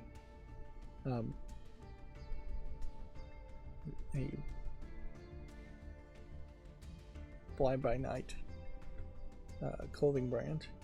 They're Kyoto based, and I believe Nintendo is also in Kyoto. Kyoto was the old capital of Japan before they moved it to Tokyo. Effectively, I think they built Tokyo from scratch. And that, frankly, they should build a new Tokyo, a Neo Tokyo. Probably not call it that just because of anime reasons. Akira, in particular, the city that gets blown up and is the main city in Akira is called Neo Tokyo. But yeah, they should probably build a new central government hub location. United States should do the same thing. They should build a new Washington, D.C. in a new location. It would help the economy and just give a lot of improvement to the infrastructure. Beyond Good and Evil 20th Anniversary Edition will be released next week. Weirdly, it does seem like they are just not showing any screenshots. Even though there was this whole showcase, and that they tweeted it early, which also shows that Ubisoft is not doing a good job of controlling their own Twitter and their announcements. Nintendo has taken down a fan-made Rhythm Heaven remix tool. Heaven Studio was using copyrighted sprites and sound effects. Yeah. Which, yeah. That's not the way to do that, but there really is no way. Don't do anything that touches anything Nintendo thinks they own inherently. Yeah. Top Spin 2K25 Season 2 adds Wimbledon content, a new pro, and a Gucci themed court. Again, no screenshots. Yeah, I wonder if there would be any way that you could have like a pirate political movement like they do in Germany, or I think it's in Germany, that there's a piracy political movement, less copyright positive lobbying that would actually work to particularly target massive defenders of copyright over defenders of copyright, in my opinion, like Nintendo, and change the copyright laws so that they are more reasonable as far as what people in society have just come to expect. But yeah, I don't see how that really would happen. If anything, it would be something that would have to be funded by somebody like Elon Musk, and then that would come with its own problems. Let's see. Here's that headline saying Xbox is coming to Gamescom this year, promising to have the biggest booth ever. Of course, that we're going to be talking about games they've pretty much already talked about right now, and they may have something new, but I wouldn't imagine it's more than 2 or 3 new announcements, and probably more European, German-centric announcements. I did see on Twitter somebody make a list of like German-made gaming companies, and that definitely feels a little weird as a United States citizen to see that kind of patriotism in this case Germany, but it's the exact same kind of patriotism that every country tends to want to have, and it makes some sense certainly to promote people within your own country that you might actually work with, instead of just generally promoting United States Western video games. Let's see, the PlayStation Portal's latest update is now available, and Elden Ring Shadow of the Erdtree launch trailer arrives ahead of today's release, which that certainly explains why so many people are playing Elden Ring right now. The Crash Insane trilogy sales have jumped to 20 million copies. I guess we're just doing headlines right now, and then we'll do the games on Steam after and see if that affects any watch time. Again, this is just because my macro is all out of order, or at least somewhat out of order. Focus Entertainment and Chance of Sinnar developer Rundisk have renewed their partnership. The two will team on Rundisk's next project, which is billed as another original property. Okay. I don't recognize this game, Chance of Sinnar, though. That feels like one I just missed. There's a report that Apple focusing on making cheap Vision Pro over high-end iterations. Certainly if Apple could make a cheap VR headset, they probably would put a lot of energy and focus on making it lighter weight and smaller and just less expensive, to the point where it starts to make some sense. I still feel like the whole light blocking elements suck when you have these big foam eye protectors that you need to have around your eyes, and that would be my main complaint about this appearance. Certain. Yeah, I don't know what you could really do about that though. As far as the only thing you can do is just have really bright screens, LCDs, lasers, projecting images directly into your eyes to account for the light level in the room, and that's probably not very good for your eyes. Venture to the Vial Maker studio, Cut to Bits, has laid off the majority of its staff. Cut to Bits venture into the Vial was released this past May, and the studio is already cutting most of its small staff. This isn't yet another game that I just don't remember seeing. In all ways, it feels like American McGee's Alice.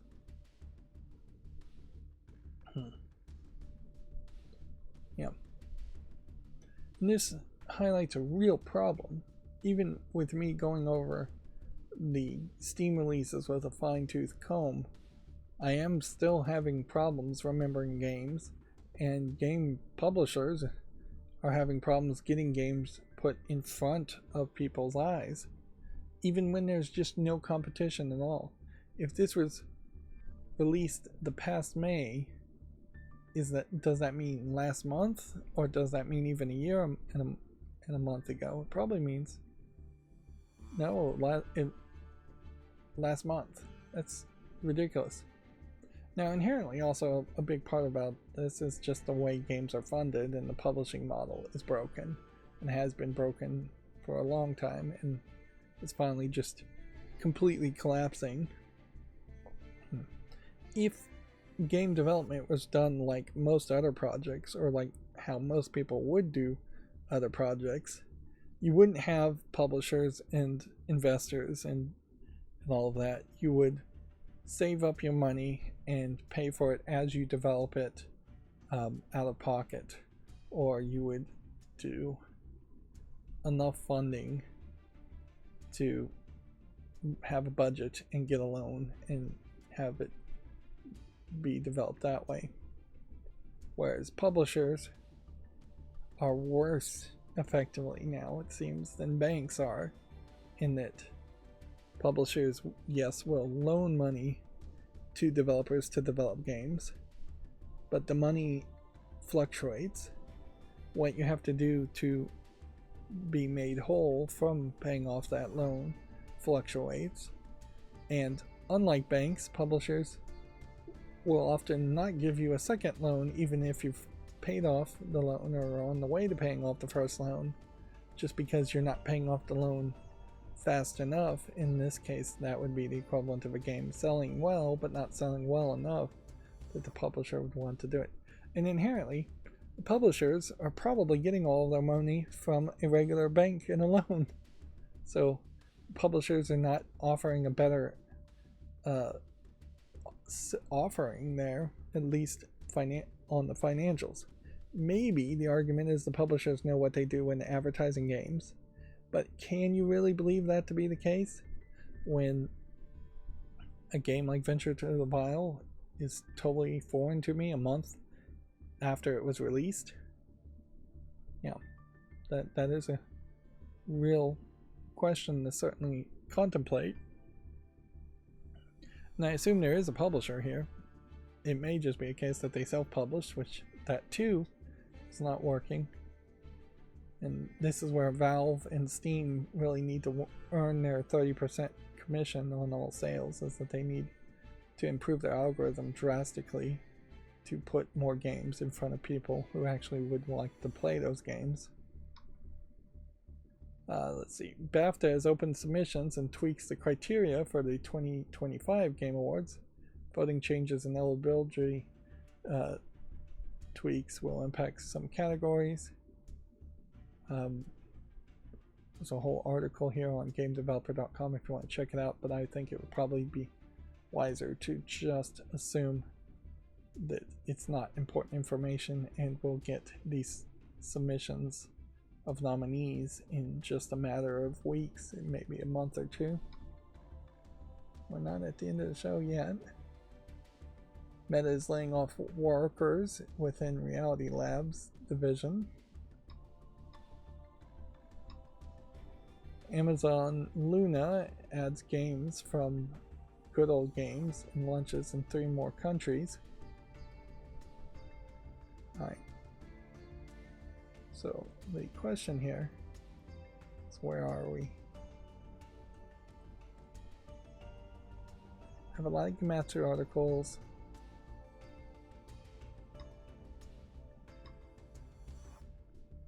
I want to go through all the games on Steam here, and then we'll do the Gematsu articles at the end and kind of just break it up that way. I probably should always do that, because Gematsu articles in particular often just repeat what GameDeveloper.com and Video Games Chronicles covers, although inherently it might be better to do Gematsu first and then Video Games Chronicles and GameDeveloper.com last. But yeah, all the new games on Steam. Stealth Camping Simulator. This is June 19th. What happened is I don't think I trusted my macro to actually open all of the tabs that of new potential games. Scars on Mars.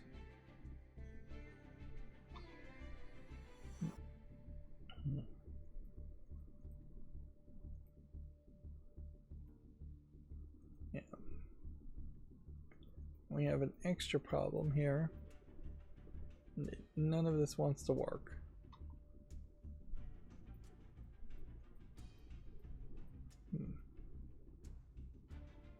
And I didn't do anything.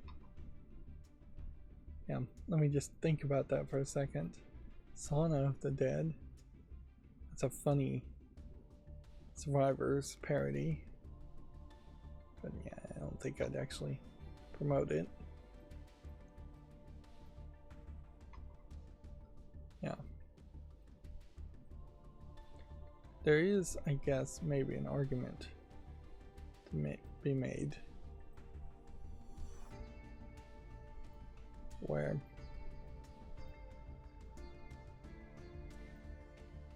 perhaps there needs to be an outlet for joke games and meme games. That maybe if the games were free, maybe if the games were better labeled, you could have some of these joke meme game makers. I don't even know why I'm trying to put these on the follow list. It's not working on any of them.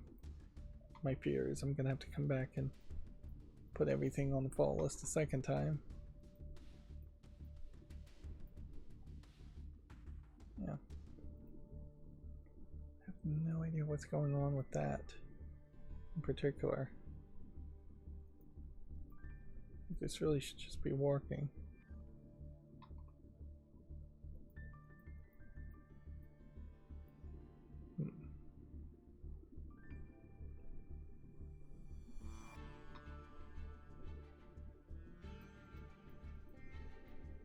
Guess perhaps what I could do as an experiment, we should just try to debug this.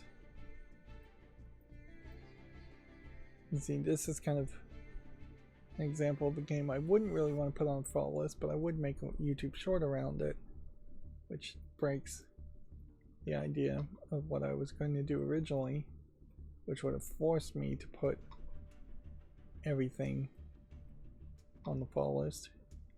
It's also worth mentioning I still haven't done any follow list cleanup in a long time.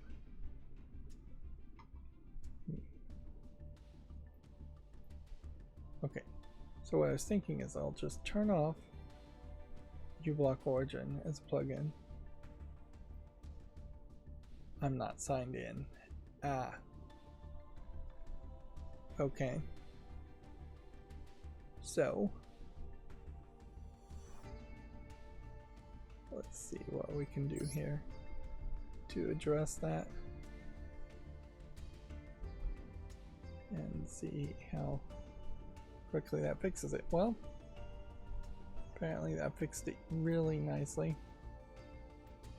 Don't know why I wasn't signed in.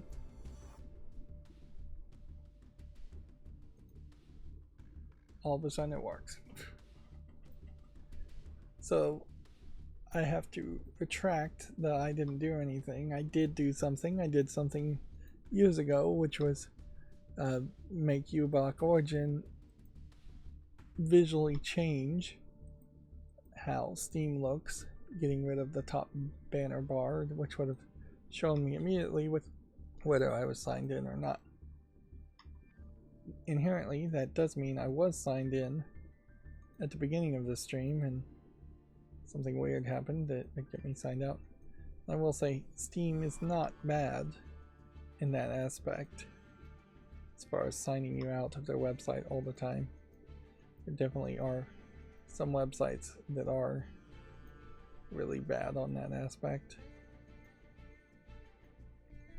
And then there are some websites that are straight up awful and can't be signed in at all. The Steam client is still bad in a different way in that it prevents the Steam Deck from going to sleep. And honestly, I kind of question if there just is not a deep hibernate function built into the Steam Deck. Like, maybe I am confused here, but it should, in my mind, like any other computer, be able to write the contents of RAM into a hibernation file onto the storage, the NVMe, and then completely shut down the computer, in the Steam Deck in this case, and then completely load up. And then it should, under that style of hibernation,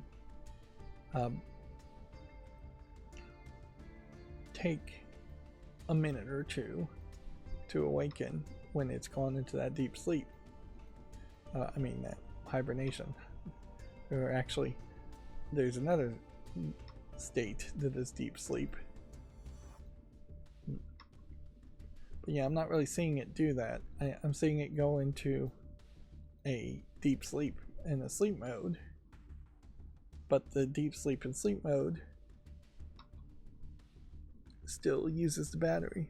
So if you put a Steam Deck into sleep mode and you come back a couple days later, then you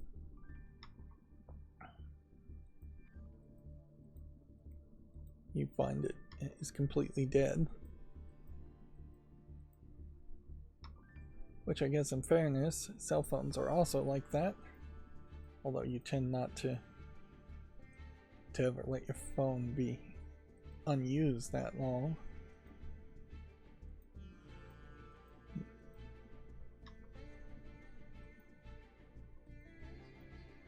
Yeah. Phones too don't really go into a true hibernate mode. You would just turn off your phone at that point. But Android phones in particular, what I'm talking about, here's yet another clicker game. Here's a egg name confusion clicker game. This looks like NES football. I have some nostalgia for playing that, although if I really tried to play it nowadays, I probably would have no interest in actually spending any time with it. NES football, much like Punch-Out, is more of a pattern recognition game than an actual football simulator, which inherently, the limitations of the NES games created more interesting experiences than what a modern game can do, where it can just directly present itself. Yeah. Oh yeah. Another thing worth mentioning is that my macro broke in some way. I'm not sure why. And so there is a small chance of YouTube Shorts being mislabeled. And so instead of it saying Hexo City here, it might say something completely different, a different game's name. And honestly, I'm going to be more flippant about YouTube Shorts in general. Like, I barely look at them before they're scheduled anyways. But if one mislabeled one gets out, whatever. It is a sad statement, but regardless of the fact that YouTube Shorts are being very well promoted by the YouTube algorithm and being seen by a lot of people, they are in no way really promoting you to spend any, or they're convincing me, at least personally, to spend any extra energy on it. Some of these are already on the fall list, and I'm just willing to make another YouTube short. This is one of those weirder, slightly different animated games that's hard to evaluate.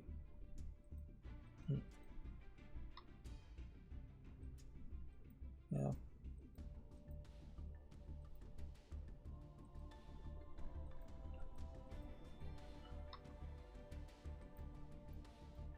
Yeah, I still don't have a clue as far as what else what I do with a YouTube short. I'm surprised I even was lucky enough to think, ooh, a brand new Nancy Drew game. No advertisement around it at all.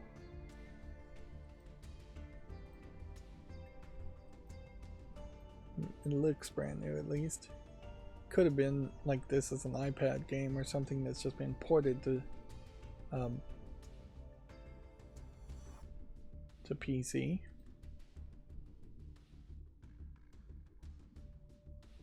Hmm.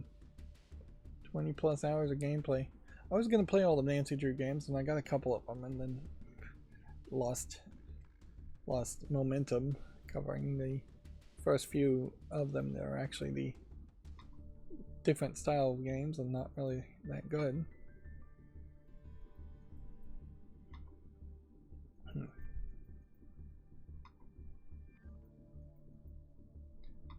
Yeah, it's definitely getting, as I get another day older every day, it gets more and more obvious that I need somebody else to play half the games to expand out into something like what Giant Bomb and other mainstream video game journalism sites were back in their heyday, which is multiple people playing multiple games and then potentially would see even that just isn't really what I want. What I really would want is a way to freeze time, to just say nothing is going to happen. Is this some kind of Pokemon clone type game? It looks like it. Old school Pokemon clone. Is this in English? It says it is. It's rated very positively. I'll give it a chance.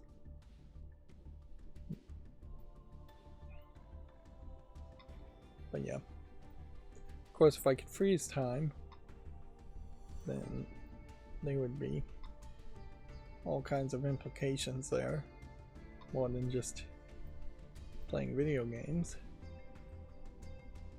That would be very low ambition to just play video games, instead of, say, walking into a bank and emptying out the vaults, or walking into a bank, I suppose, and emptying out the cash registers is probably a smarter move to do.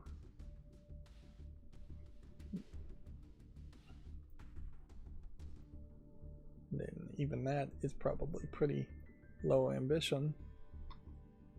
I mean, I could do so much more with such an ability. You could, for instance, remove all the nuclear codes in every country. If you could just walk in there with infinite time and no one to stop you, you could, yeah, denuclearize the entire planet. That would be good. You could perhaps sabotage some of the worst polluters around. You could move food and resources around without it rotting. Certainly.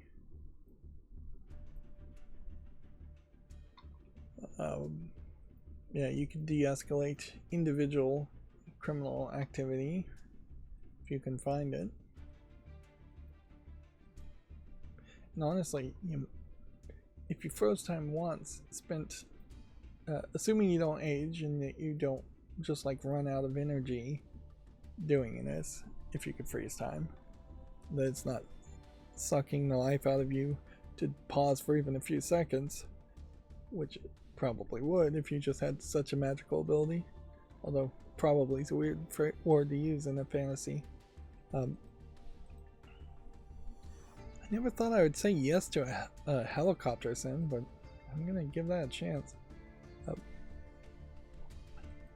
But yeah, if you just set the world to be noticeably different, noticeably better once, it would just be considered just like this weird miraculous event that would set things into motion. Yeah. And yeah, all of a sudden people would be so obsessed about that event that their entire way of thinking and their entire way of acting would be shifted somewhat. I almost want to say yes to this, but it's too much on the screen.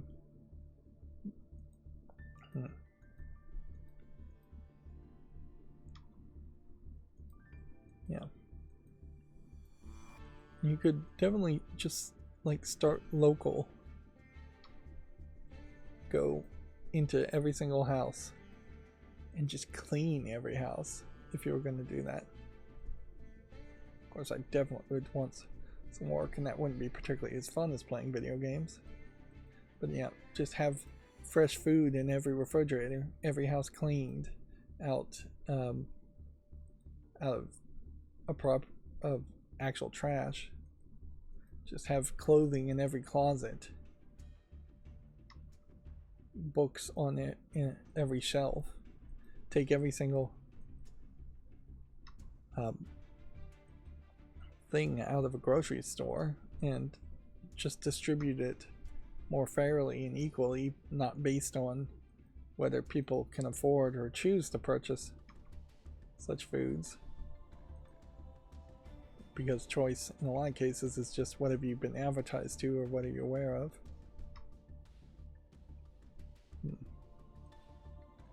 We have yet another clicker game, but at least in this one it looks like there's an actual game here.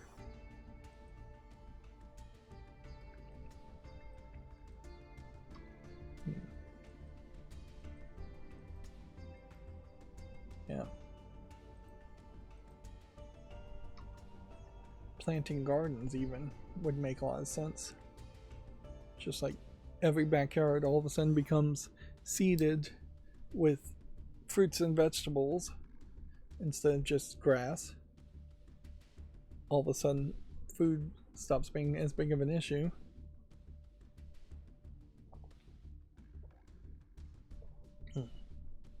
And there definitely would be an argument there. Do you accomplish this haphazard attempt at creating a whole new world order by taking control and just being a leader, or do you do it with your own hands? And I guess with the ability to freeze time, you probably do a little bit of both. Yep. Put yourself in the power of authority, so it looks like you're accomplishing things normally, and then cheating by pausing time too. Anyways, enough of that fantasy. Let's go back to the headlines here. Amazon Luna adds games from Good Old Games and launches in 3 more countries. I did see some Good Old Games were available. Oh yeah, and speaking of things on sale, but is that really everything? No, we still got the Komatsu stuff to talk about. I had talked about in a previous stream how my washing machine was broken, and I ended up getting one that was scratch and dent, very simplistic, for about $360.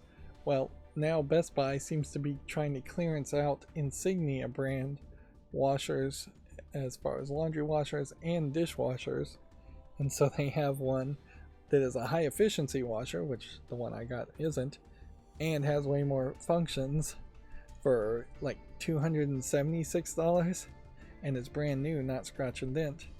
And then the dishwasher, which is a 3 rack with the third top rack just being for like silverware washer for like $250. Now it might be a case that you pay something for delivery from Best Buy, but I did see these on Slick Deals, so I figured I'd mention them. It also might be a case that Insignia and those models in particular aren't particularly good. Who knows? That is always a danger. I would say both washing machines, if they are front load, the one that's on sale is a top load, and dishwashers, if you can get one that will pop the door open so that it can dry out better, try to get that. That is a recommendation as far as a feature that's probably actually worth it, in my opinion. Anyways, let's go through these Gematsu articles and then we'll be done for today. Shin Megami Tensei 5 Vengeance sales have topped 500,000 in 3 days. So despite the fact that a lot of people are upset that the original Shin Megami Tensei 5 seems to really have just been a beta for this final version, Vengeance, people, particularly I imagine a lot of Japanese people, have bought this new version immediately. And yeah, overall this has pushed them from 1.1 million to 1.6 million, roughly. Nope. Yep. No, that's exactly right. Rough. So, if these numbers stay anywhere close, then the number of sales for the original game will be surpassed in about 9 days. Which, yeah. That's a lot of numbers. It's a lot of sales. Although I could see it actually not maintaining that momentum too. Because the vast majority of the fan base who want to play the Shin Megami Tensei games are very much hardcore fans. And I guess I'll just leave it at that. Game Freak and Wonder Planet announced a free-to-play sailing adventure RPG called Pandland for iOS and Android, which looks to me like it is half Wind Waker, half Minecraft. Let's see if we can look at the trailer and get a little bit of a better understanding on it. This again would be an attempt by Game Freak to break away from their connection to making the Pokemon games for the Pokemon Company, which they've tried that once before.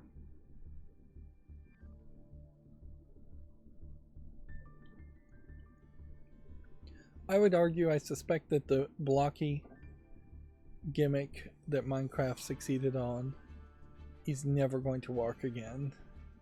That was a once in a million visual aspect. It definitely is not the aspects of modern day Minecraft to copy from. Yeah, looking at this, not seeing anything too amazing here. Looks like there's a lot of ocean, looks like there's a lot of locations, and the locations maybe lead to actual dungeons, but maybe not. Yeah, this is moving too slow for my taste. Now here's a great example of, let's make some anime characters and then make them into blockheads. That seems very pointless. Yeah, so that has failed to maintain my attention. I imagine there's a chance that it will fail to maintain other people's attention also. For Magia, extended trailer and an anime project is in production. For Magia, I imagine is how it's pronounced, not Mage. Looks like you're a standard Japanese RPG. Battle Spirits crossover has been announced for PS5, Switch, and PC. Crossover seems to be the subtitle of the game and not an indication of some kind of crossover. It is some kind of card game.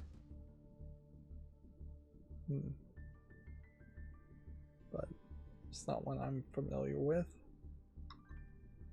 Deliver Us the Moon for Switch launches July 16th. The Famitsu sales from the 10th to the 16th have been updated. Let's see, that puts Shin Megami Tensei for the Switch in the #1 spot, where the PS5 is in the #2 spot. What's the difference here? Massive number of sales difference there. Really, you're talking 13,000 more units sold on the Switch in 1 week compared to the PS5. Monster Hunter Stories for the Switch. PS4 version might make up some of that Switch sales, but not enough with its 6,000 sales. Snufflekin launching in the #10 spot, and it's frankly a good week for PlayStation in that they even got 2 PlayStation games in the top 10. The next PlayStation game is Stellar Blade in the 19th spot, still selling fairly well as far as units go. Just 2,000 units overall. It's only sold 100,000 units. And so my argument that 300 units sold alone is a good number may be too high of a number, really. But certainly some of these games have sold way more. A lot of these Nintendo games in particular have sold way more than 300,000 units, but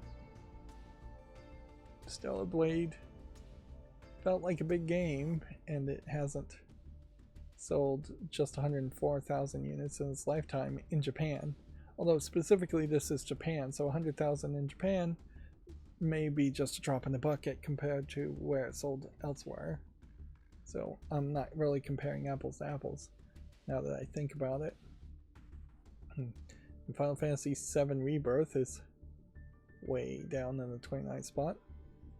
Hardware sales, I imagine, are still very good for the Switch. Kind of bad for the Xbox this week. Particularly still really bad for the PlayStation 4. A transformative third-person shooter Other Skin has been announced for PC, which seems like there's some kind of almost animalistic appearance to the skin here. Which, yeah.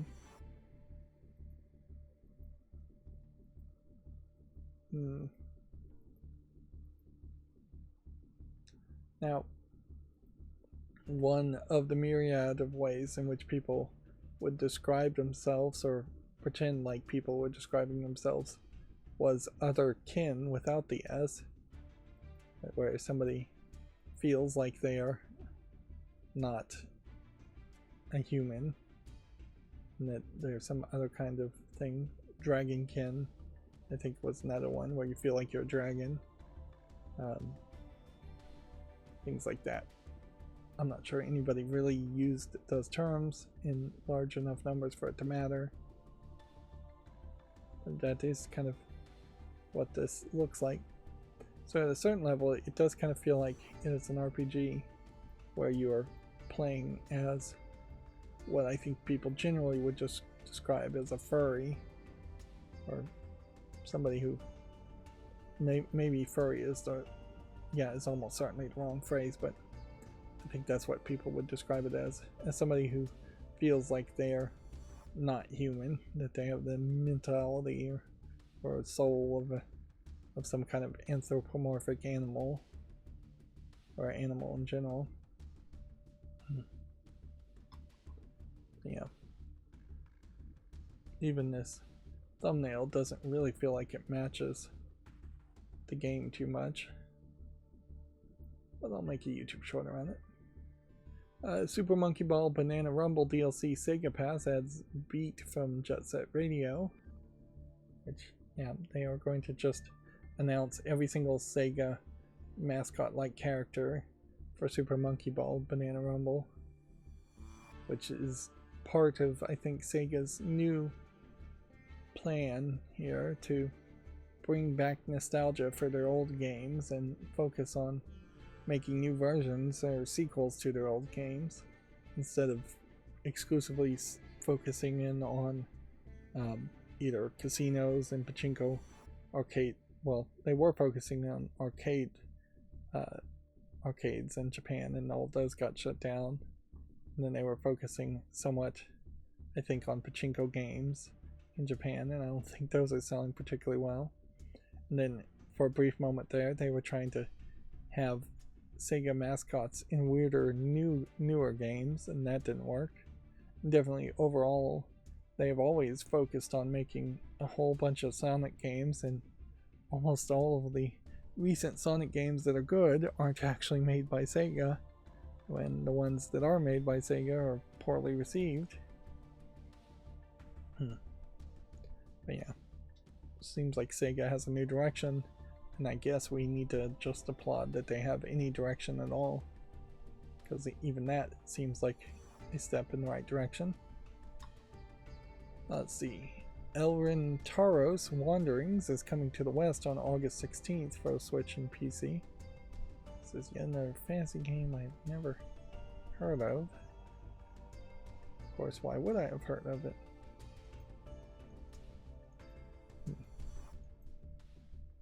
Yeah. And I don't think there's really too much to say otherwise there. It's definitely the kind of game I could put on the fall list, but it's going to come down to whether people review it well or not to even catch my attention to begin with. A game called Nivalis has been delayed to the spring of 2025. It's a cyberpunk slice of life simulation game. Although at a certain point, how can you have a slice of life simulation game in a cyberpunk environment and not just call that a adventure game? At a certain level, it feels like a slice of life would be contrastingly boring. Yeah. And this one's been delayed, so I'm not going to make another YouTube short around it. Warhammer 40k Space Marine 2 gameplay overview trailer is available to check out at Gamatsu.com. Pepper Grinder is coming to the PS4 and 5 and the Xbox One and Series on August 16th. It's currently already available for the Switch and PC and Steam. Pepper Grinder. Inherently, this really sucks when I'm not doing fall list cleanup. That makes it so that the only time I see a game that's on the fall list that deserves to be put on the wish list is when it ports over to a different platform, and there's another Gamatsu announcement because of that. The Crash Bandicoot Insane Trilogy has topped 20 million. Sales have topped 20 million. Dune Awakening trailers and screenshots. Why make it an MMO? Narrative and spirituality, alternate history, and character creation are all different trailers apparently. Yeah, I don't know if there's enough of a fandom to make an MMO for Dune. Frankly, I don't know if there's enough of a fandom for anything to make MMOs. I definitely look at MMOs and think, well, World of Warcraft was the one successful MMO, and then there's a few others that are slightly less successful, or moderately less successful than World of Warcraft. And then there's a whole bunch of also rans that were not successful at all. Like Elder Scrolls Online would be one of the moderately successful ones. EverQuest in its current state might be somewhat. Destiny, I guess. I don't know if we really want to call Destiny 2 an MMO at that point, or is that just a game as a service at that point? may have a narrow definition of what an MMO is in my mind, but I just don't think MMOs ever as a concept really were gonna stick around forever. Teenage Mutant Ninja Turtles Splintered Fate for the Switch launches July 17th. It's currently available for Apple Arcade. I definitely want all the Ninja Turtle games to eventually come to Steam. This is also perhaps an example of an Apple Arcade game abandoning Apple Arcade once again, because it doesn't seem like there's enough support there or player base there. Over Horizon X Steel Empire launches July 18th. This is for PS4 and Switch. Looks like it is 3 old shoot 'em up games, if I was to guess. A first-person character-driven adventure game called The Berlin Apartment has been announced for the PS5, Xbox Series, and PC.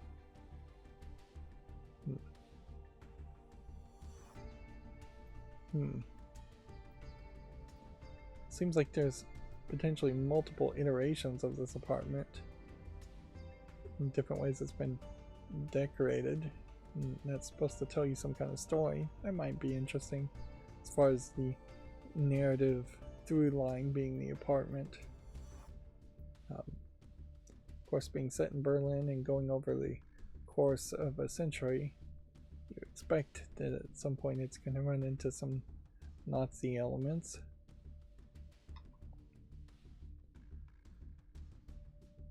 Fighting Force Collection has been announced for the PS4 and 5 and the Switch and PC.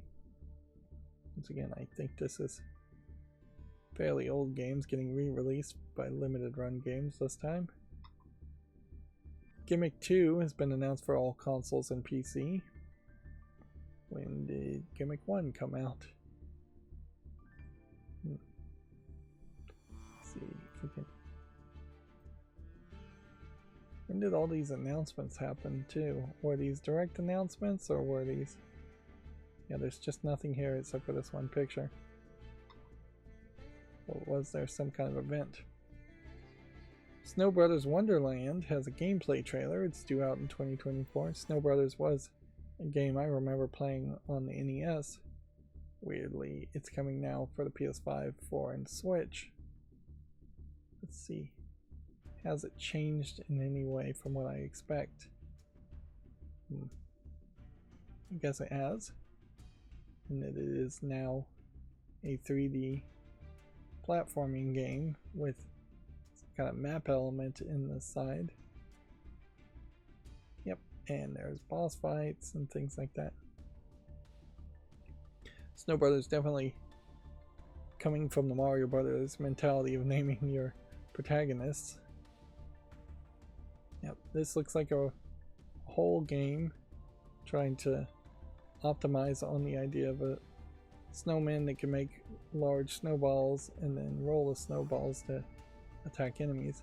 Now, in the original Snow Brothers 2D game, you would make snowballs at the top of several platforms and then it would roll down and hit several enemies. In this 3D environment, I don't think you can really do that. Yeah. We definitely have hit a weird situation now where old games that really never needed a sequel are getting sequels just because why not? Because there's no real competition, because people are out of ideas. Take your pick for the reason. And I have no idea who these other characters and monsters and creatures are from. I probably rented Snow Brothers for like one weekend and played it for just a few hours, so if there was some big princess and evil Black Knight character, I never got that far in the NES game to find that out. Beyond Good and Evil 20th Anniversary Edition launches June 25th, so 4 days for all consoles and PC. So we finally have found an article that is actually officially announcing it. And this is once again not loading. Yeah, they were talking about how YouTube may just straight up start trying to experiment with baking in ads um, into the streams so that you couldn't detect as easily whether an ad was playing or not, and you couldn't ad block as much. I don't know if that really would work with today's modern technology. It might work fairly easily on cell phones, but a computer may still be able to figure it out. Whereas what looks like is happening here is that it is trying to buffer, and then it is just dropping the entire buffer.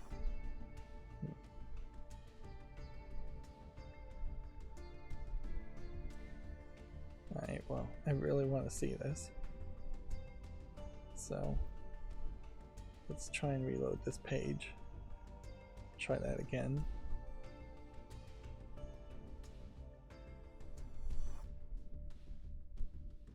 It looks like that may actually be working. The gray bar at the bottom looks like it's actually buffering. Although weirdly, it's not playing.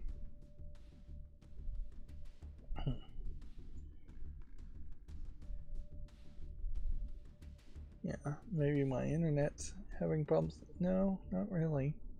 I don't think the streaming is soaking up all the bandwidth or anything. If anything, I would suspect it's probably just Firefox updated. And something is getting... It's not working now. Well, whatever. I'm not gonna sit here and waste all my time on that. Let's just look at the official website and see if that loads instead. Main point I want to make here is that this is something that looks very different, more cartoony, more kid-friendly. Now, weirdly, I don't know if Beyond Good and Evil really was ever that kid-friendly of a game. It's just kind of a little too difficult, a little too grindy of an experience. There's nothing, I think, too offensive in it, where you couldn't have a 13-year-old play it. But it just didn't seem like it really was targeting that. These visuals look pretty good.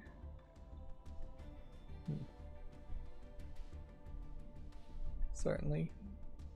There is a danger here, certainly, for when you have kind of a rabid fan base, is that they start to get more obsessed with the behind the scenes developers content, the director's commentary type stuff, instead of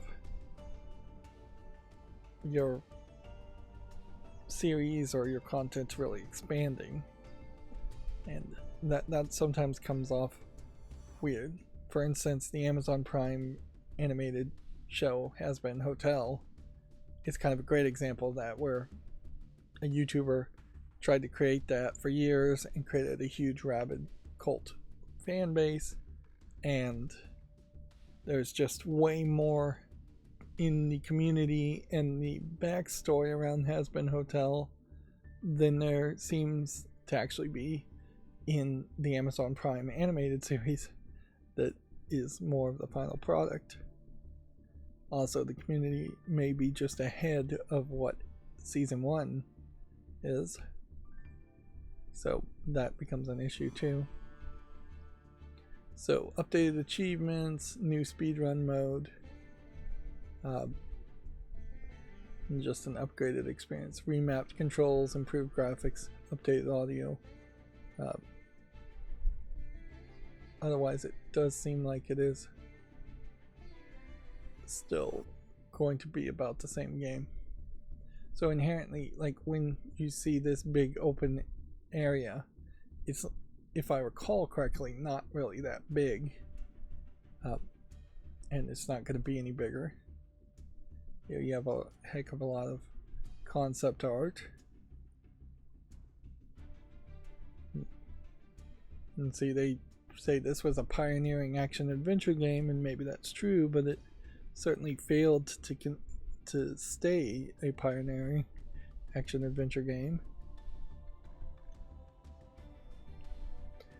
The main thing you would want here, more than anything, is for there to be the features are just going to take you this way.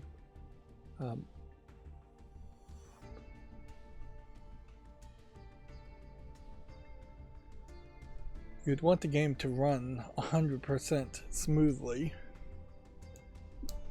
and be a much better experience playing it than playing the original game, which I don't think the original game was particularly that clunky, but it probably was.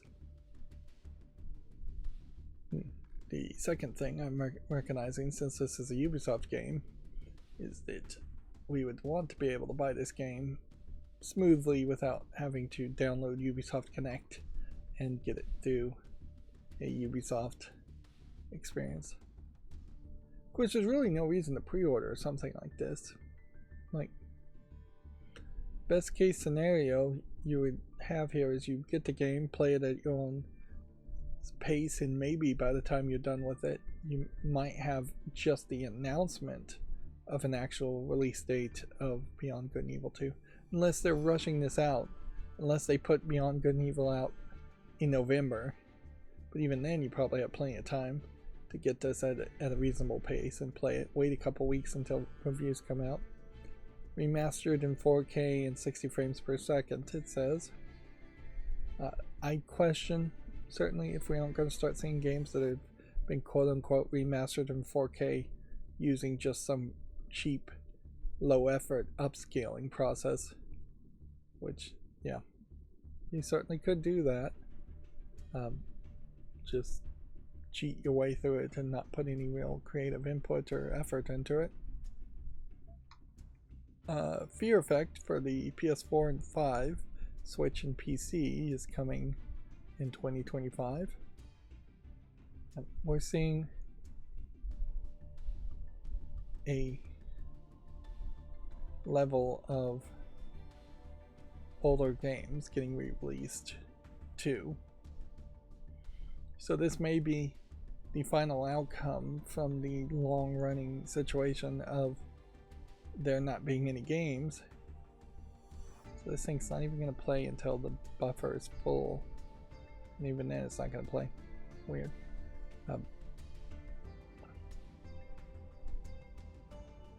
Fear Effect was originally released on February 24 in 2000. Yeah. And certainly my memory of years is way off too. Because this is something I would have said this is probably a PlayStation 1 game that came out in 1990. And so I'd be like a decade off. But yeah, it's been a rough decade, I guess, between 2000 and 2022, 2024.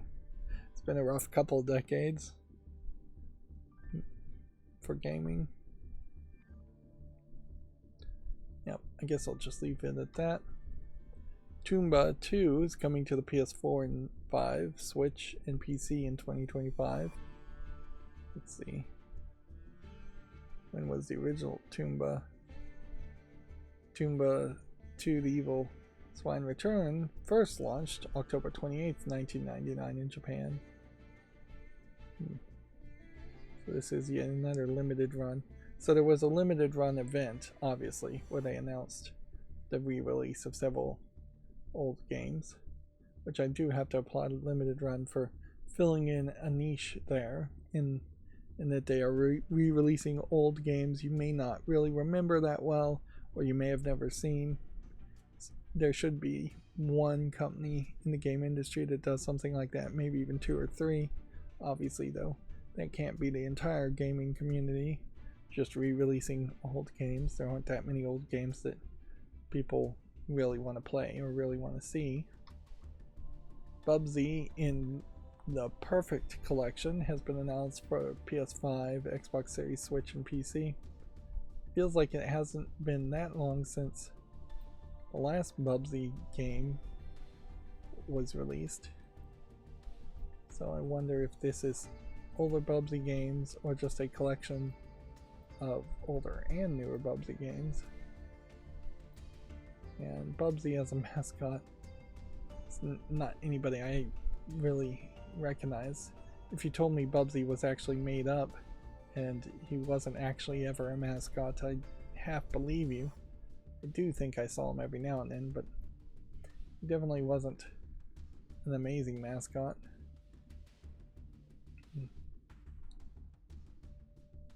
It's a playable history that includes games, artifacts, and interviews. All the games have been carefully updated for modern PCs and consoles. So this is more of a history lesson as much as it is a game. But yeah, certainly a lot of old games probably are better situated as history lessons. There definitely have been some old games I've tried to play, and all it really has wrapped up as is just being something that's interesting to talk about but not actually interesting to play. Some of the Disney collection is an example, I think, of that, where the old Disney games are interesting to highlight and show, but really too difficult to actually play. So, the Limited Runs Games announced over 20 new physical releases at the Limited Runs Games 3 with Beyond Good and Evil 20th Anniversary Edition, Lollipop Chainsaw, Repop, and more. Noticeably here, I missed something here. Why did my macro not open up those news stories? A lot of these are older games I recognize. They definitely have some older things. Now Wolfenstein 2 New Colossus is about the weirdest one.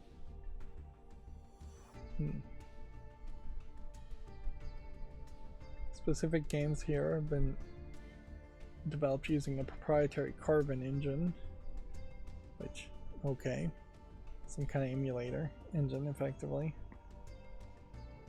And then some more digital releases.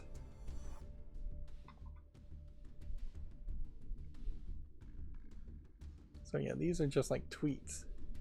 That's all they have here. So they didn't, yeah, Gamester hasn't written a full article on a lot of these, and instead they just retweeted screenshots. And that seems to be about all they had to show. Some of these don't even have videos.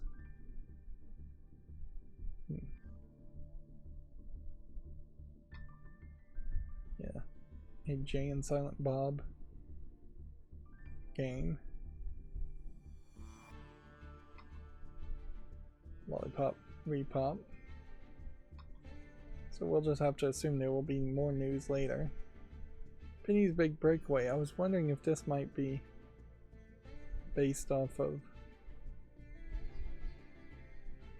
Penny from... No, I don't think this is based off of that. Penny and Yo-Yo. Yeah. There was a claymation animation of a character named Penny in the... What is that guy's name? Oh, come on. Pee-wee Herman kid show? Yeah, they would break away to a Penny animation, and I was thinking maybe that's the Penny they were talking about. Now, I have no idea why I would think that, but...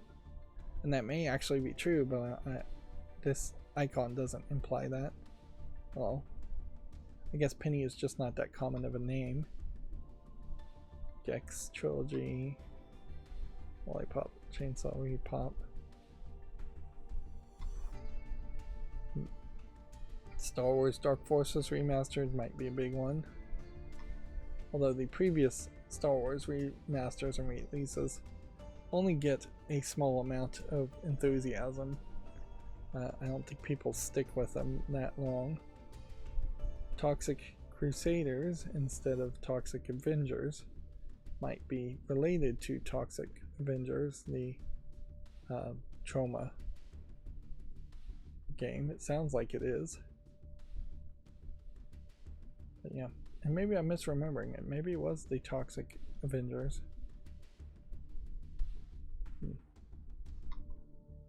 And then Wolfenstein: The New Colossus is the weirdest one, because why would you... Like, Wolfenstein 2, The New Colossus, is not that old of a game, so... And it wasn't a game that was not physically sold before. So they're really just porting it to the Switch. And see, that feels like that is a different focus for limited run games than most of the other games they're talking about, which are limited runs, I would assume, of older games. Inherently, I think we're going to see more and more games that are just technically limited runs or digital only runs. Anyways, Stray Gods, the role-playing musical DLC Orpheus, launches June 27th for all platforms. Let's see this on Steam.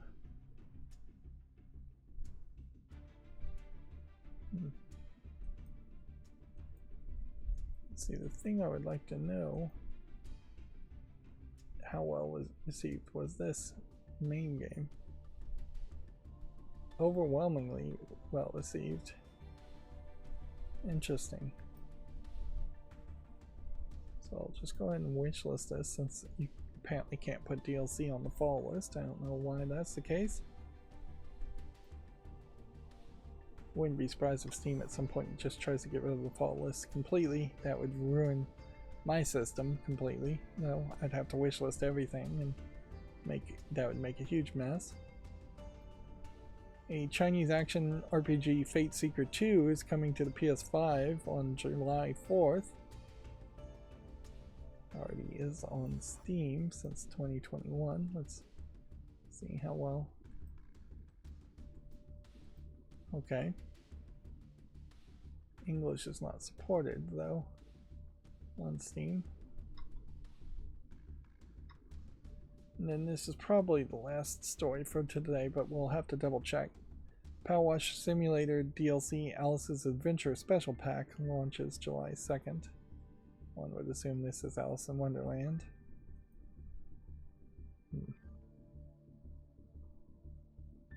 Again, maybe just put this on the wish list. Alright. So I'm going to just scroll quickly to the end of my tabs, and then double tap and scroll quickly to the beginning of the tabs. I did manage to actually stream today without having a bathroom break, so there's something to be applauded there. Of course, I only accomplished that by starting a little bit later than I wanted to, by having a bathroom break before, which is just the right way to do it. Alright, let me just quickly scroll down my Twitter feed. I see somebody cosplaying. Here's a cosplay I can show off as far as an Elden Ring character.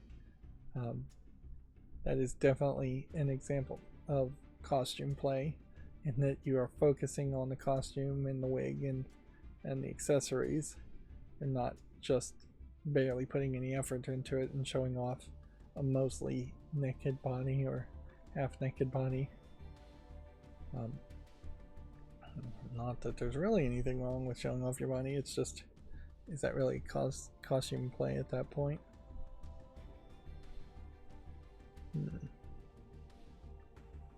Alright, seeing another Elden Ring cosplay, which we can kind of contrast with this, where this is much more about showing off the face and the back and the arm and the thigh here than it really is showing off this, and this. Although this might be very accurate to what the outfit actually is, I'm not certain.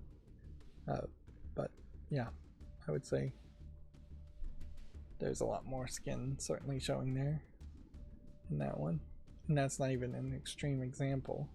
That's just a YouTube family friendly example of how a lot of these costumes go. Now inherently, a dress like that's not out of place in any way, in my opinion. You would easily see people wearing skimpier dresses than that at formal events and fashion shows and things like that. Weddings, possibly. Don't have as many formal events as we once may have. Not too many balls occurring.